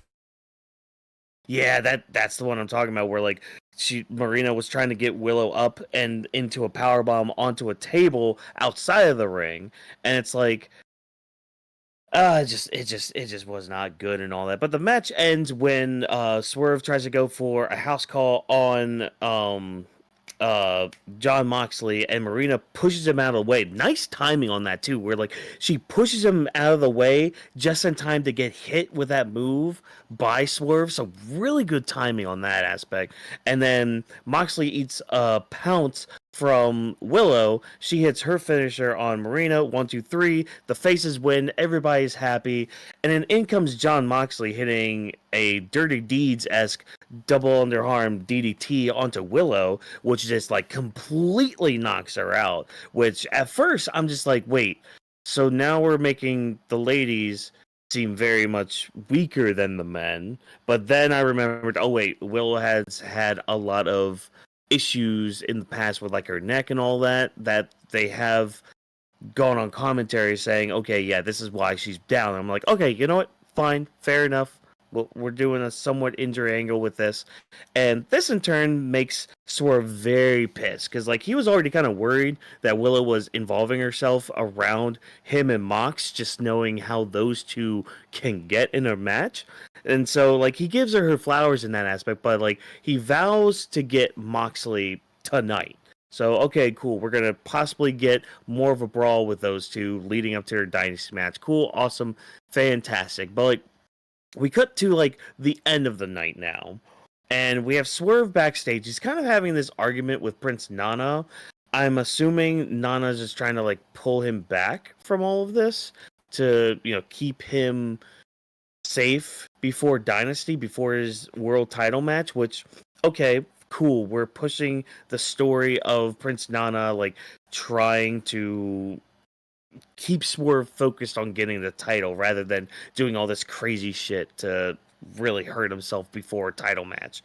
And so Nana walks off, Swerve starts walking down the hallway, and in comes Adam Page, who is yelling at Swerve, and they start having like this yelling shout match here. And it's kind of funny. Vash, I want you to look this up later too. Oh, I've seen it. Where he said, "I'm burning your house." He's like, "You deserve it." Like, no. Just the security guards around them, like holding them back. The security guards were not doing a job because they was waiting for the key point of the producer or something. Like just eyeing them, like just like, do we hold them more or do we let them breathe? Do we be careful? Like, no, you're supposed to pull them apart more. Like you shouldn't have them get close. And the ones he said, yeah, I should have deserved it. And then the security guards let them speak and just go to the wall. And I'm like, this was not rehearsed or spoken about because it's just doing this on the fly. Maybe should have your production meeting. I think should have your production meeting. Just saying, AEW Tony Khan, I'm speaking to you. Yeah. So oh my gosh, these security guards were not it. What were you about to say, Drop? Oh no, I just remember that one spot. Like I didn't see the match itself, but and then just seeing that, I'm like, oh god. Yeah. No, it's those security guards were not it. But interesting little tidbit here we were going with though, where during their shouting match they were yelling, like Swerve and Hangman were yelling at each other about like all the shit they did, and like Hangman's like, oh well, you broke into my house and gave my kid a t-shirt, and Swerve was just like, yeah, you burned my house down, and like Hangman's just like, oh yeah, I did, and you deserved it. And then Swerve replies with, yeah, I know. And I sat there thinking, I'm like, wait, hold on. Yeah, I know. Like Swerve admitting he deserved something. And like I've heard a couple people talking about this today. I'm like, because it's a very interesting character wrinkle here where it's like Swerve, he knows he does bad shit, but he also knows that he kind of deserves bad shit in return. It's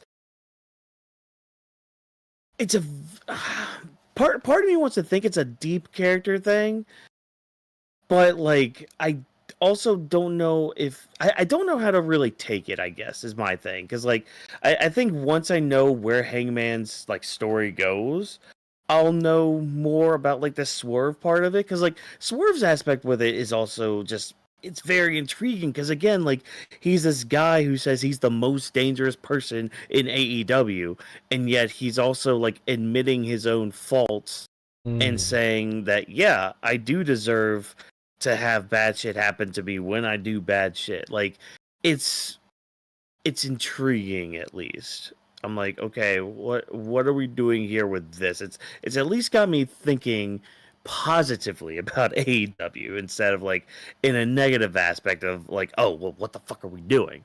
You know, which brings me to the other point of, oh, here comes Jon Moxley from out of nowhere, attacking Swerve, throwing him into glass, and then dragging him to the ring just to make it a point of him. Yeah, I mean, Swerve still looks stuffed because like he just kind of sits up with like all this glass on his back and all that. Like he at least looks tough for his Dynasty match, but I'll get into my predictions later on. Another match we had, Toni Storm taking on Penelope Ford. Obviously, Toni Storm wins this match. And, I mean, it was all right. It was pretty good. Megan Bayne comes out after the match just to stare down Toni. So this is our Dynamite go-home show for your women's title match. You have an all right match on Dynamite with your women's champion. And no further heat with your challenger, just a simple little stare down while your challenger's like wearing, why is she wearing that headdress? Why does she come out there with the full on like what 10-pound headdress probably? Because that thing's like massive. Yeah. Like you see that Pikachu back there? It's bigger than that thing. It weighs probably as much as this chair. She wants to be in the next God of War game. She wants to give Kratos a good dance partner. Boy, I don't know about all that. Like she's gonna have to beat Toni Storm, which again we'll get to my predictions here later on. MJF, he comes out and tells Bobby Lashley, who's out in the ring with MVP, no Shelton Benjamin. Keep note of that. I think that might go somewhere on Sunday. But MJF basically tells Lashley, hey, the Hurt Syndicate, they need me. They need some MJF. But Bobby Lashley, he just doesn't like MJF. Yeah. He hates MJF. And he just tells him Hurt Syndicate doesn't need him. Tells him to scamper away because, I don't like you. MJF agrees. He's like, all right, fine.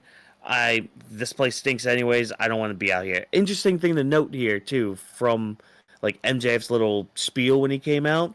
He didn't say that he was better than Lashley, because normally that's how he introduces himself. Like, I'm MJF and I'm better than you and all that. He didn't say that to Lashley, which was interesting.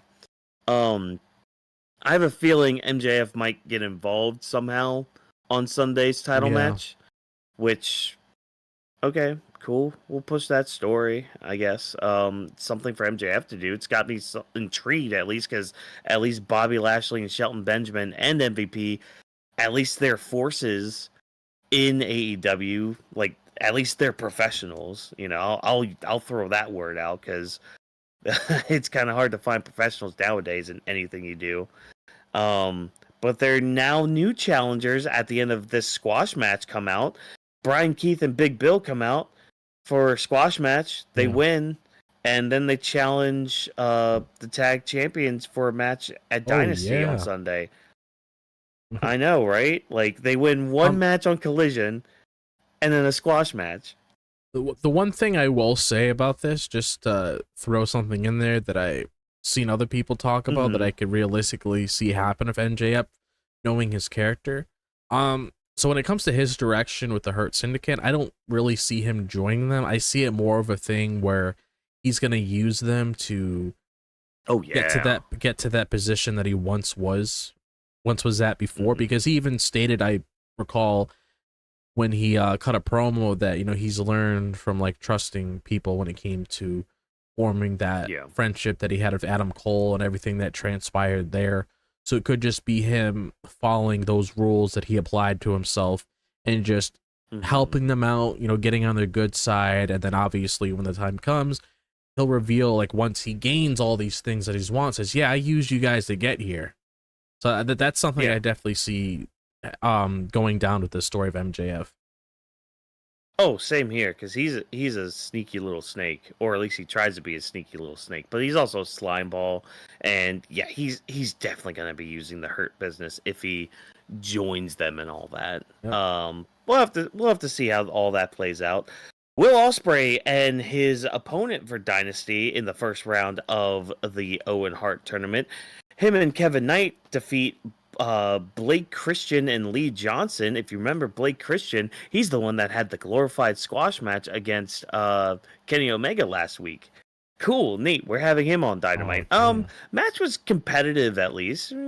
That's cool, but I mean, this was a no-brainer who was gonna win. So it's just like, okay, why are we having this Gunther versus Tozawa match right now? I mean, to put it in WWE terms, like, Tozawa's not going to beat Gunther. Okay, great. Blake Christian and Lee Johnson aren't going to be beating Will Ospreay and the new kid Kevin Knight. Oh my gosh. That reminded me of a meme when people on Twitter be asking, hey, can you give me this AEW context AEW turns? Yeah. I think I saw the one where it's Edge talking with Mercedes Money, and then somebody said, "Is Edge talking to Sasha Banks?" And that person replied, "I appreciate it, thank you," and that should get me rolling. Oh yeah, oh yeah, yeah. No, I saw that one too. That was a good meme. Yeah. But yeah, it got announced afterwards that Will Ospreay and Kevin Knight, they're gonna have their match at Dynasty, so that should be a good time. Will Ospreay seems to be having a lot of fun. He seems to see a lot in this Kevin Knight kid, so we'll see how the match goes on Sunday. It should be fun. We'll see.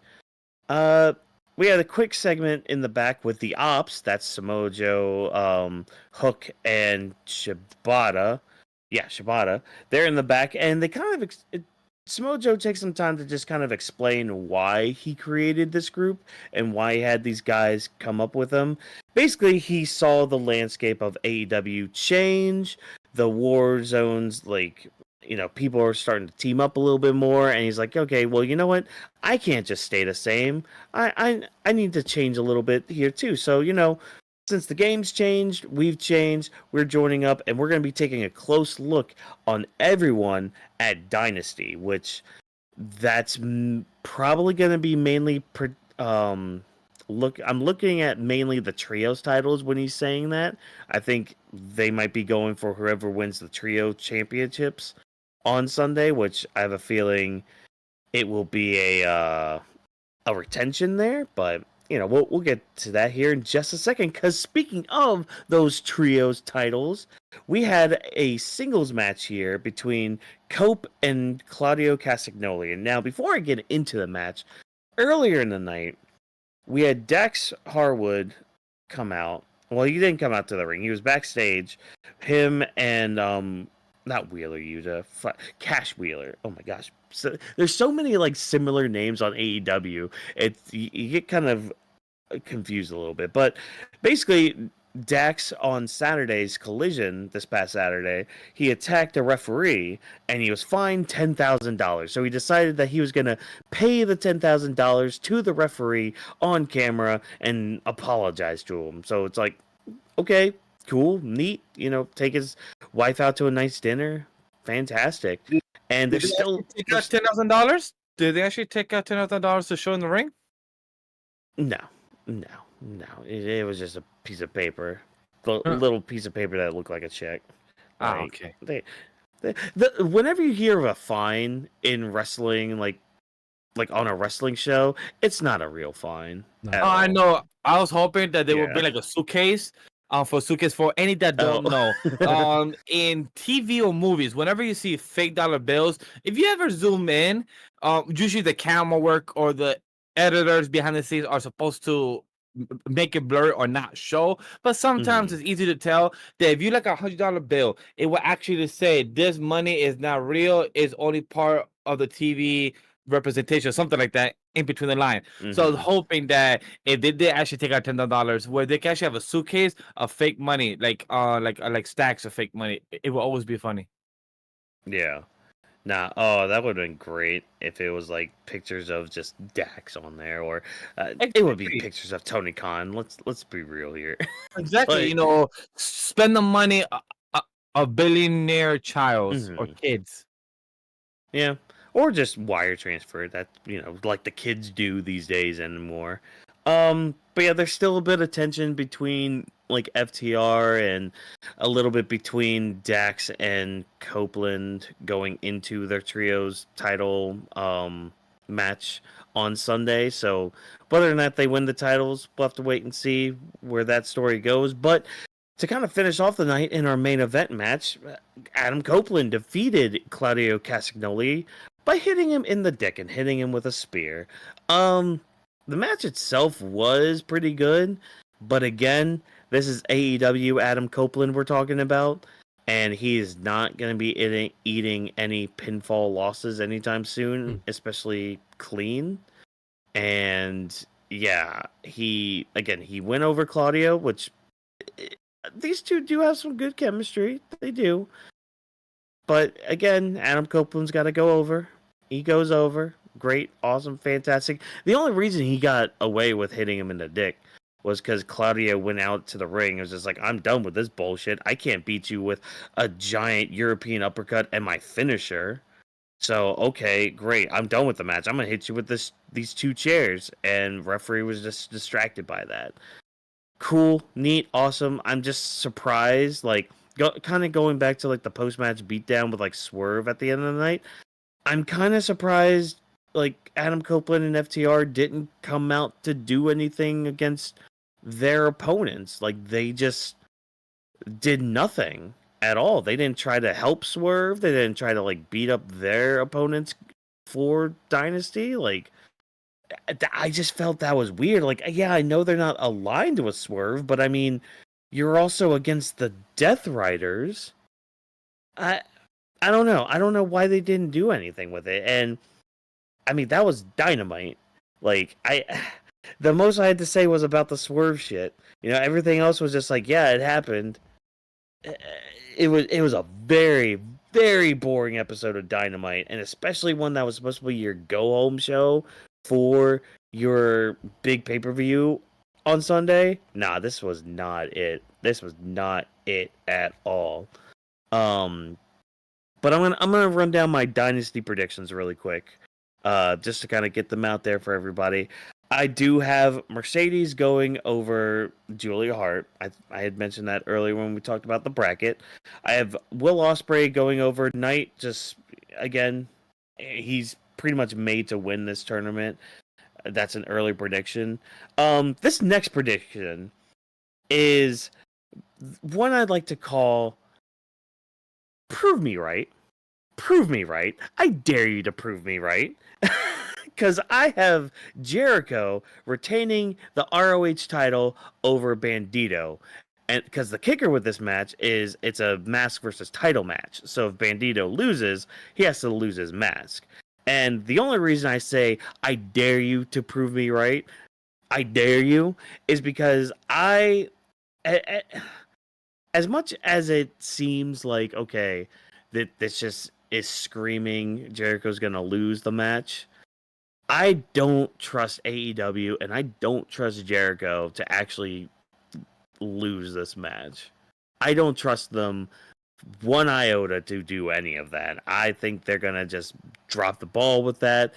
Jericho's going to go over. They'll find some way to kind of get over the unmasking, I think.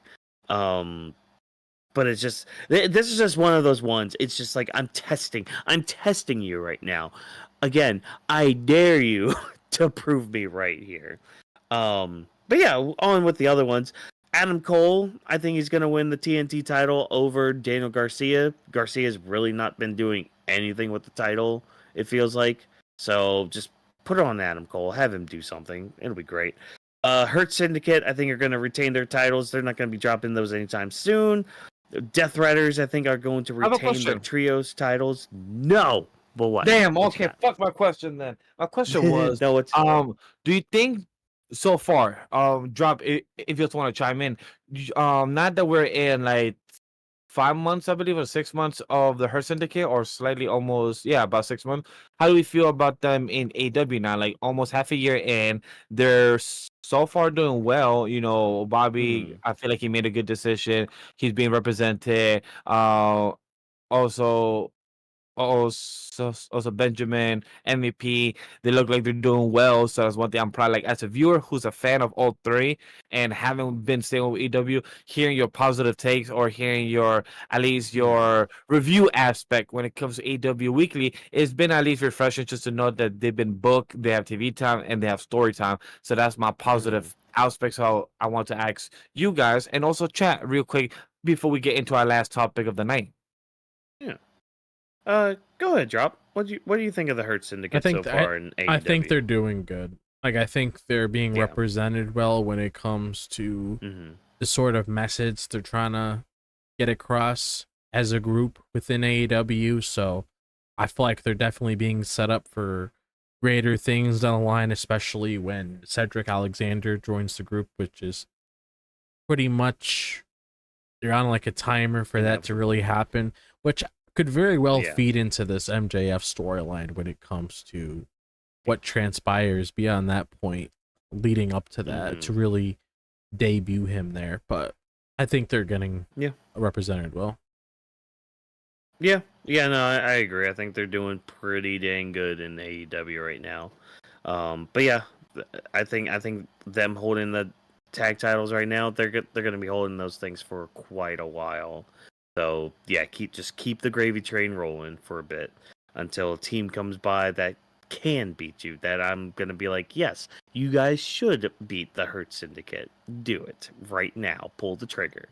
But yeah, like I was saying, Death Riders, I think they're gonna retain the trios titles.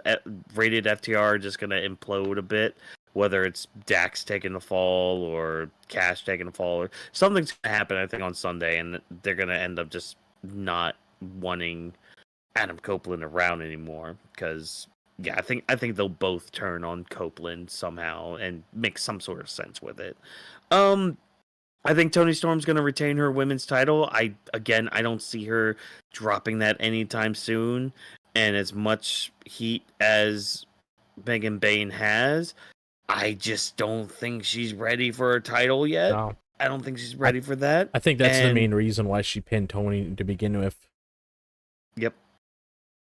Yep, I agree. Just to kind of get that visual already. And I mean, that's the thing. Toni Storm is she's your big ticket right now. Like the pops she gets, the matches she has, like dare I say, she's one of their top stars. Like if not the top star in the company, So just keep the title on her for a bit longer, at least until All In with whoever she ends up facing there, because like whoever she ends up facing there, she could really put over.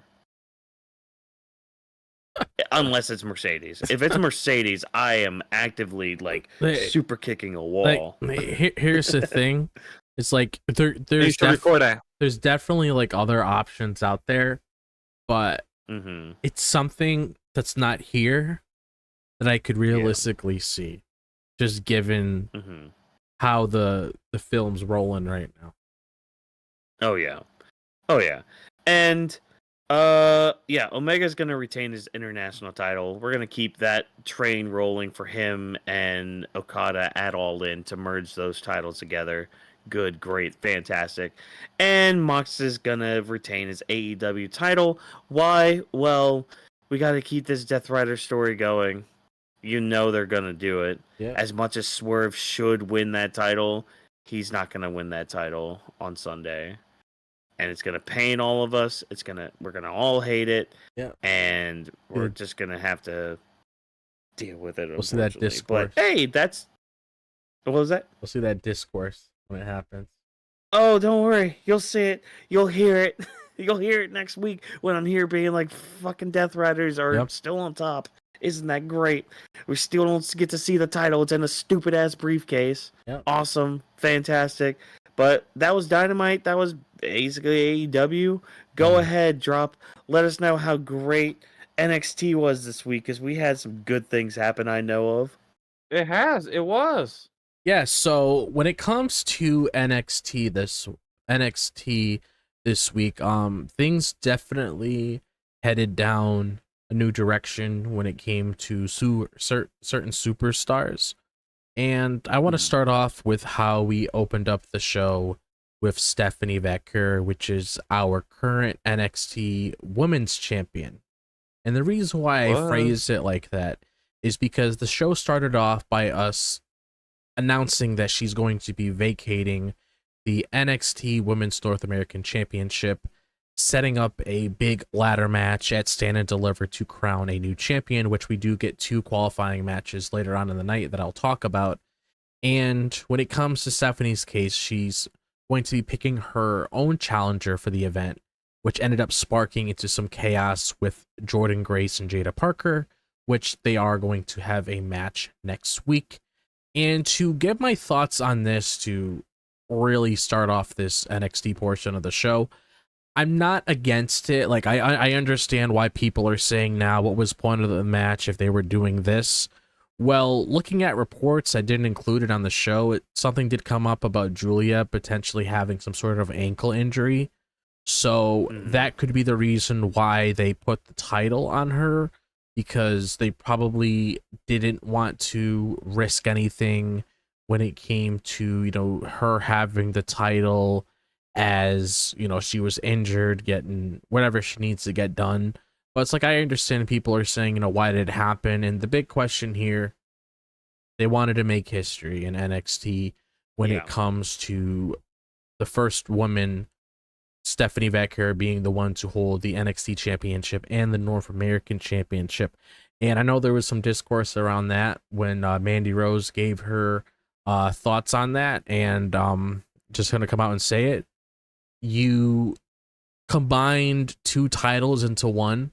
So going off of that, that's not being a double champion. You literally just became one title in the NXT UK Championship that went bye-bye. So you weren't a double champion, by the way. No disrespect towards you, but Stephanie Vaquer, considering you saw her walking around with both titles and she defended both titles last week, she's the one that made history, and kudos to her because she's fucking fantastic. But and this is also like, I talk about walk-ins a couple of days ago. It's like it's a Keith Lee situation where he essentially did the same thing. He had the NXT Championship and he vacated the North American Championship because he wanted to help out the division, that department, which makes sense because you also don't want to overwork Stephanie, considering how high she is on the card, and, you know, how they definitely see a lot for her in the future once she heads up to the main roster. So another benefit of this, as well as health, keeping her in check, making sure she does 1 match a night instead of 2, because, you know, I don't want her overworking herself when it comes to that. So that could potentially lead to injuries.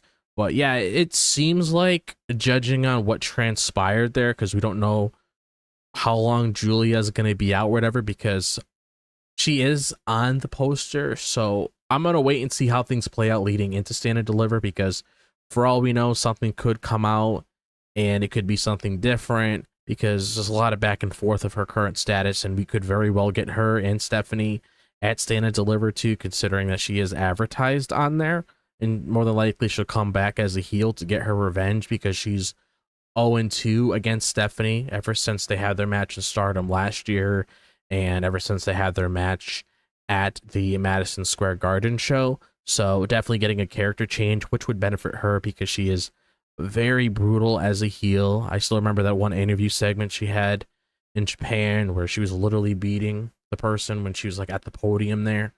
She's all covered up in blood. She's a great heel, but if things don't go down that direction, then whoever wins between Jordynne Grace and Jada Parker more than likely would get that shot towards Stephanie at Stand and Deliver, and more than likely that will be Jordynne Grace, which should be a great match because they're both great performers. And like I mentioned, we had 2 qualifying matches One was Kalani Jordan against Roxanne Perez.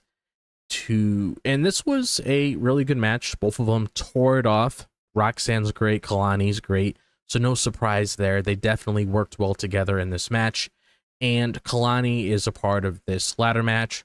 Makes sense as well because she was the very first Women's North American champion. So you obviously have to throw her in there, give her something nice. And pretty much with Roxanne, because I did see some people wanting Roxanne to win this, but Roxanne's pretty much at the stage of her career, especially when it comes to NXT, where she's in her putting over phase, where she's pretty much putting over talent before she goes on to the main roster, like how Jordan Grace got her win back at that Madison Square Garden show a couple weeks ago, and then having Kalani Jordan get a win over Roxanne Perez, which is a big win for her because you got to keep in mind Roxanne Perez was on the top of the card in NXT. She's a main eventer in that division. So, you know, her and her putting over phase, you know, it makes a lot of sense because that's essentially what you see before somebody moves on from NXT to the main roster.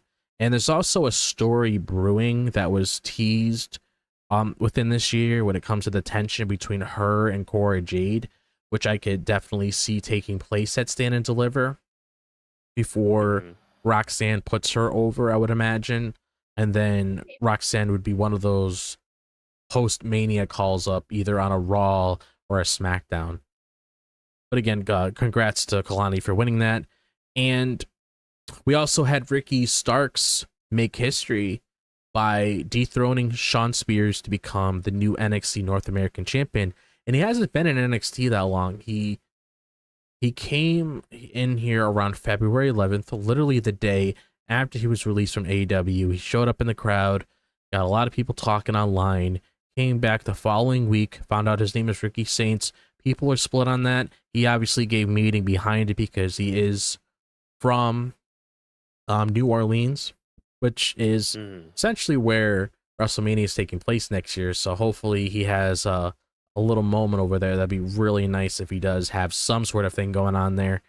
But we have him dethroning Shawn Spears, and like I said, he hasn't been champion for long, but I am happy. Like a month, right? Or like a month? Nah, I wouldn't even say a month. Not even that. I would say maybe 2 or 3 weeks. Yeah, I would say 2 to 3 weeks. 2 to 3 weeks, really.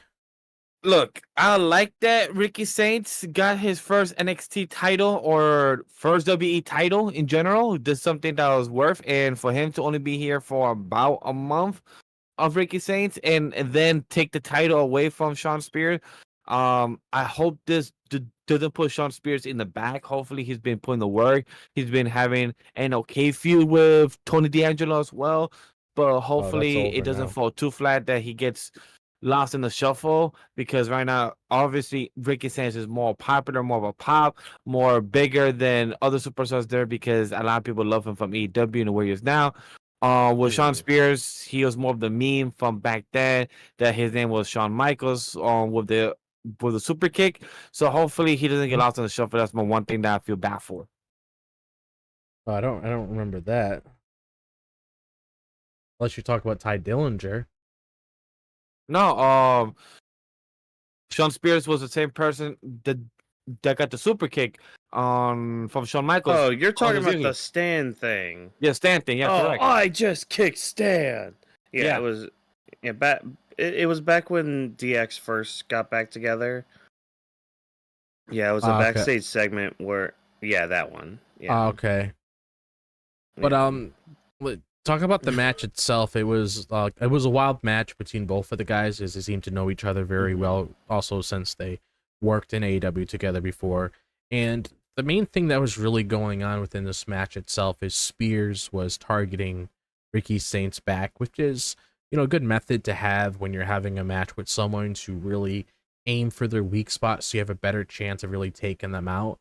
And obviously, one of Ricky Stark's finishing moves outside of the spear, which is essentially a setup for the Rochambeau, but if Ricky Saints can't lift up Shawn Spears to perform the Rochambeau, I mean, he's pretty much at a point where he can't execute his finisher to really put an end to the match. That was pretty much Shawn Spears' method when it came to trying to put an end to him. But we did have a point in the match where Ricky Starks attacked the rest of the group, which is the culling, where he went out there and attacked the two other guys. I can't remember the names off the top of my head. And then he went in there, finished off the match. And after he had his whole celebration and everything, and after NXT went off television, because this was the main event, you had Ethan Page come out, attack him, and they've had some tension between the both of them for a while now, especially ever since Ricky Saints came to NXT. Like, I still remember the first time he came out there when it came to the whole contract signing of signing his NXT title. Ethan Page was the very first person to come out there and confront him, and it was pretty much just building off of that interaction. And I feel like that's a perfect opponent for him. More than likely, this is Ricky Saints' stand and deliver opponent. Ricky Saints versus Ethan Page, which again should be a very good match. And I wouldn't be surprised in the slightest if we get a Ethan Page call up like post Mania after this, because I feel like he's done what he needed to do in NXT unless they have other plans for him. But I feel like they're gonna keep this on Ricky for a bit until he's ready for that world title picture whenever that door is open, and then he can move on to that, which is essentially the building method for the mid-card title to the main title. So that was really nice to see. And we also had a moment with Trick Williams within the show. And this was actually a very interesting segment itself, but I'll pretty much talk about like the overall, like what really happened here before I dive into those stuff. So we had Trick Williams come out and he called out Obafemi, which is our current NXT champion, and it led to a lot of serious tension. And before Obafemi made his way out, because he eventually did, you had Javon Evans come out, and they're pretty much going back and forth with one another. People were saying, you know, Javon was saying to Trick that this isn't really who you are, you know, you're somebody different. And he even called him, you know, Carmelo Hayes, the way that he's acting. And what he meant by that is pretty much, if you guys recall, if you've seen clips of this last year, you had this whole entire thing being laid out before the heel turn with Carmelo Hayes and Trick Williams, where Carmelo Hayes was talking about this very thing with Trick Williams, the way that he's acting, the way that he's preventing himself when it comes to him being in this position that he's currently at.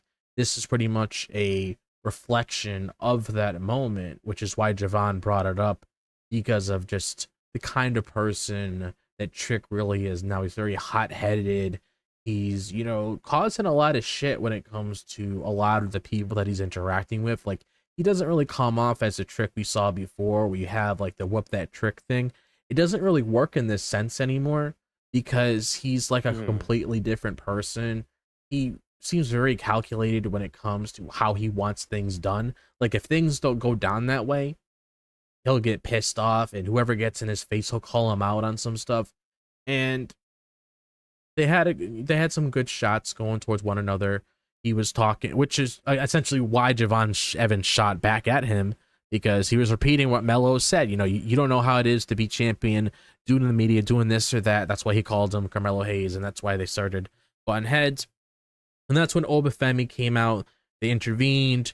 They were getting in each other's faces, and then we ended up having Ava come out to confirm our main event for Stand and Deliver, which is Javon Evans versus Obafemi versus Trick Williams at Stand and Deliver for the NXT Championship. So that is going to be our main event, a triple threat match for the NXT Championship. So that's what transpired there. Look, I'm excited for Stand and Deliver, but I need to confirm. Have they confirmed the time? Is it 9:30 a.m. or 1 p.m. EST? No, it's 1 p.m. because I saw it advertised on the screen when I was watching it, and it said 1 p.m. Eastern time. Coolio. Which is, yeah, because that's been confusing me a bit about that. Yeah, I get that, because that's essentially like how it's always been. It's like always in the afternoon, usually at 12 or 1 thing, and then they get it done in a couple hours, because you got to remember, you know, after that it's Mania. It's Mania time. So it's like, you know, they obviously have to structure it a certain way to really give you like your little, I guess the best way to say is your little appetizer before the main course. That's essentially what stand and deliver is, your appetizer before the main course when it comes to WrestleMania that weekend.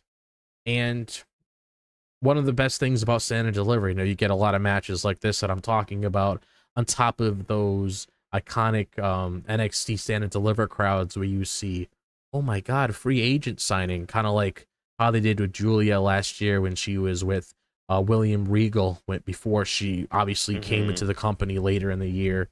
So I'm very excited for that. And then the last thing we will be talking about is another qualifying match that actually took place earlier in the night, but I wanted to structure it this way just to give a few thoughts on it. We had Zarya go up against Lash Legend, and she was able to punch her ticket to be a part of that women's ladder match for the NXT Women's North American Championship by defeating Lash Legend with her spear and F5 to put an end to the match. The match was good, and I'm glad that Zarya is put in this position because I feel like since her, Julia, and Stephanie came in around the same time, I sort of felt like she was the one that was really in the back, not getting as much attention, which I get because Julia and Stephanie are bigger names, but I was really hoping that, she had a little something to do, which the stuff between her and Soruka has been fun. And that's also an interesting thing is that Soruka actually has a qualifying match next week. So those two are going to eventually butt heads in that event. And it's going to be very Yes, interesting to see how their stories are going to build. And I'm just happy that Zarya is in this position. I wouldn't mind if she won this because I sort of felt like this is where she would be starting anyway when it came to her really rising up into the ranks until she went for that NXT title. But I'm going to have to see the rest of the qualifiers before I could really make a proper prediction of who I can really see walking away with this thing. But yeah, we have our two qualifiers with Kalani Jordan and Zarya for that ladder match, and we only have 4 more. We have two qualifying matches next week, and then we have 2 more after that, and then that following Saturday we'll find out who our NXT Women's North American Champions are going to be, so that should be really fun. And other than that, that's it. That's what transpired on NXT, and keep you guys updated what happens with next week's show once we do Grappling with the Week. Coolio. Look, the one thing I will say is that Stephanie Valkyr, you're a 2-time champion. I'm happy for you. You was there for that one moment. But other than that, it's like people need to stop complaining. Like she literally said it. I'm going to drop this or give other people chances to win. It's better that she doesn't get a pin. Would you rather complain that, oh my gosh, she took a pin as an NXT title? But then does that also person make them contender for the NXT women's title now? It becomes a headache. So instead of dealing with that, they did the Keith Lee thing, and I'm okay with it. Smart choice, better than a hassle to have Stephanie Valkyr take a pin right now. Yeah, I agree with that. I'm Like, cool I'd with that. rather her feel safe in the position that she's in, not overwork herself, and just go out with what they're doing, because that's honestly the best thing that they can do at the end of the day. But other than that, guys, that's our show for Grappling with the Week when it comes to our coverage of all the latest news. Me and Watkins coverage when it comes to Watkins End with AEW and NXT. And it was a really fun show talking about everything that's going on in wrestling media. A lot of things to look forward to when it comes to new names appearing, like Mirio's case, and also when it comes to AEW. Fortunately, we do have an injury, and wish the best for Jay White. And we also have a couple returns to look forward to as well. Do you guys have any other thoughts before we wrap up the show? I'm good. On my end, I am good. We went long enough. We have technical issues. This is usually Yep. much later than our show ended. And look, we had a good time talking about news bits, NXT AEW. Just no chat that we will be having a revision of our show after WrestleMania. Just planning the works, and we're having a good time with the show. Hopefully, you guys let us know your feedback as well. Let us know what you guys thought about this episode and any ideas, any comments, any questions you guys ever want us to break down and talk about. Let us know in the comment section. That's all I got. All right. So with that quick little thing there, I want to thank you guys for listening to Grappling with the Week. And before we head out, as always, be sure to follow us on all social media platforms. We are known as Weebs of the Ring on all platforms. So you see that little stuff on our little lovely border here. You could find us on our ats from AniMa W3 Studio, Legendary Vash to follow him, Drop This Box to follow me, Watkins MW to follow him, and also use the hashtag Weebs of the Ring to interact with us before, during, or after our shows. Feedback is always appreciated, as we are nothing without you guys tuning in. Grappling with the Week is presented by AniMa W3 Studio. Thanks to our production team for all your hard work. Thank you for joining, and shout out to Stu for helping us with the recording of this podcast. Have a good night, everybody. We will see you guys tomorrow for the coverage of SmackDown, and we can talk about that awesome debut with Rey Fenix. Peace out, guys.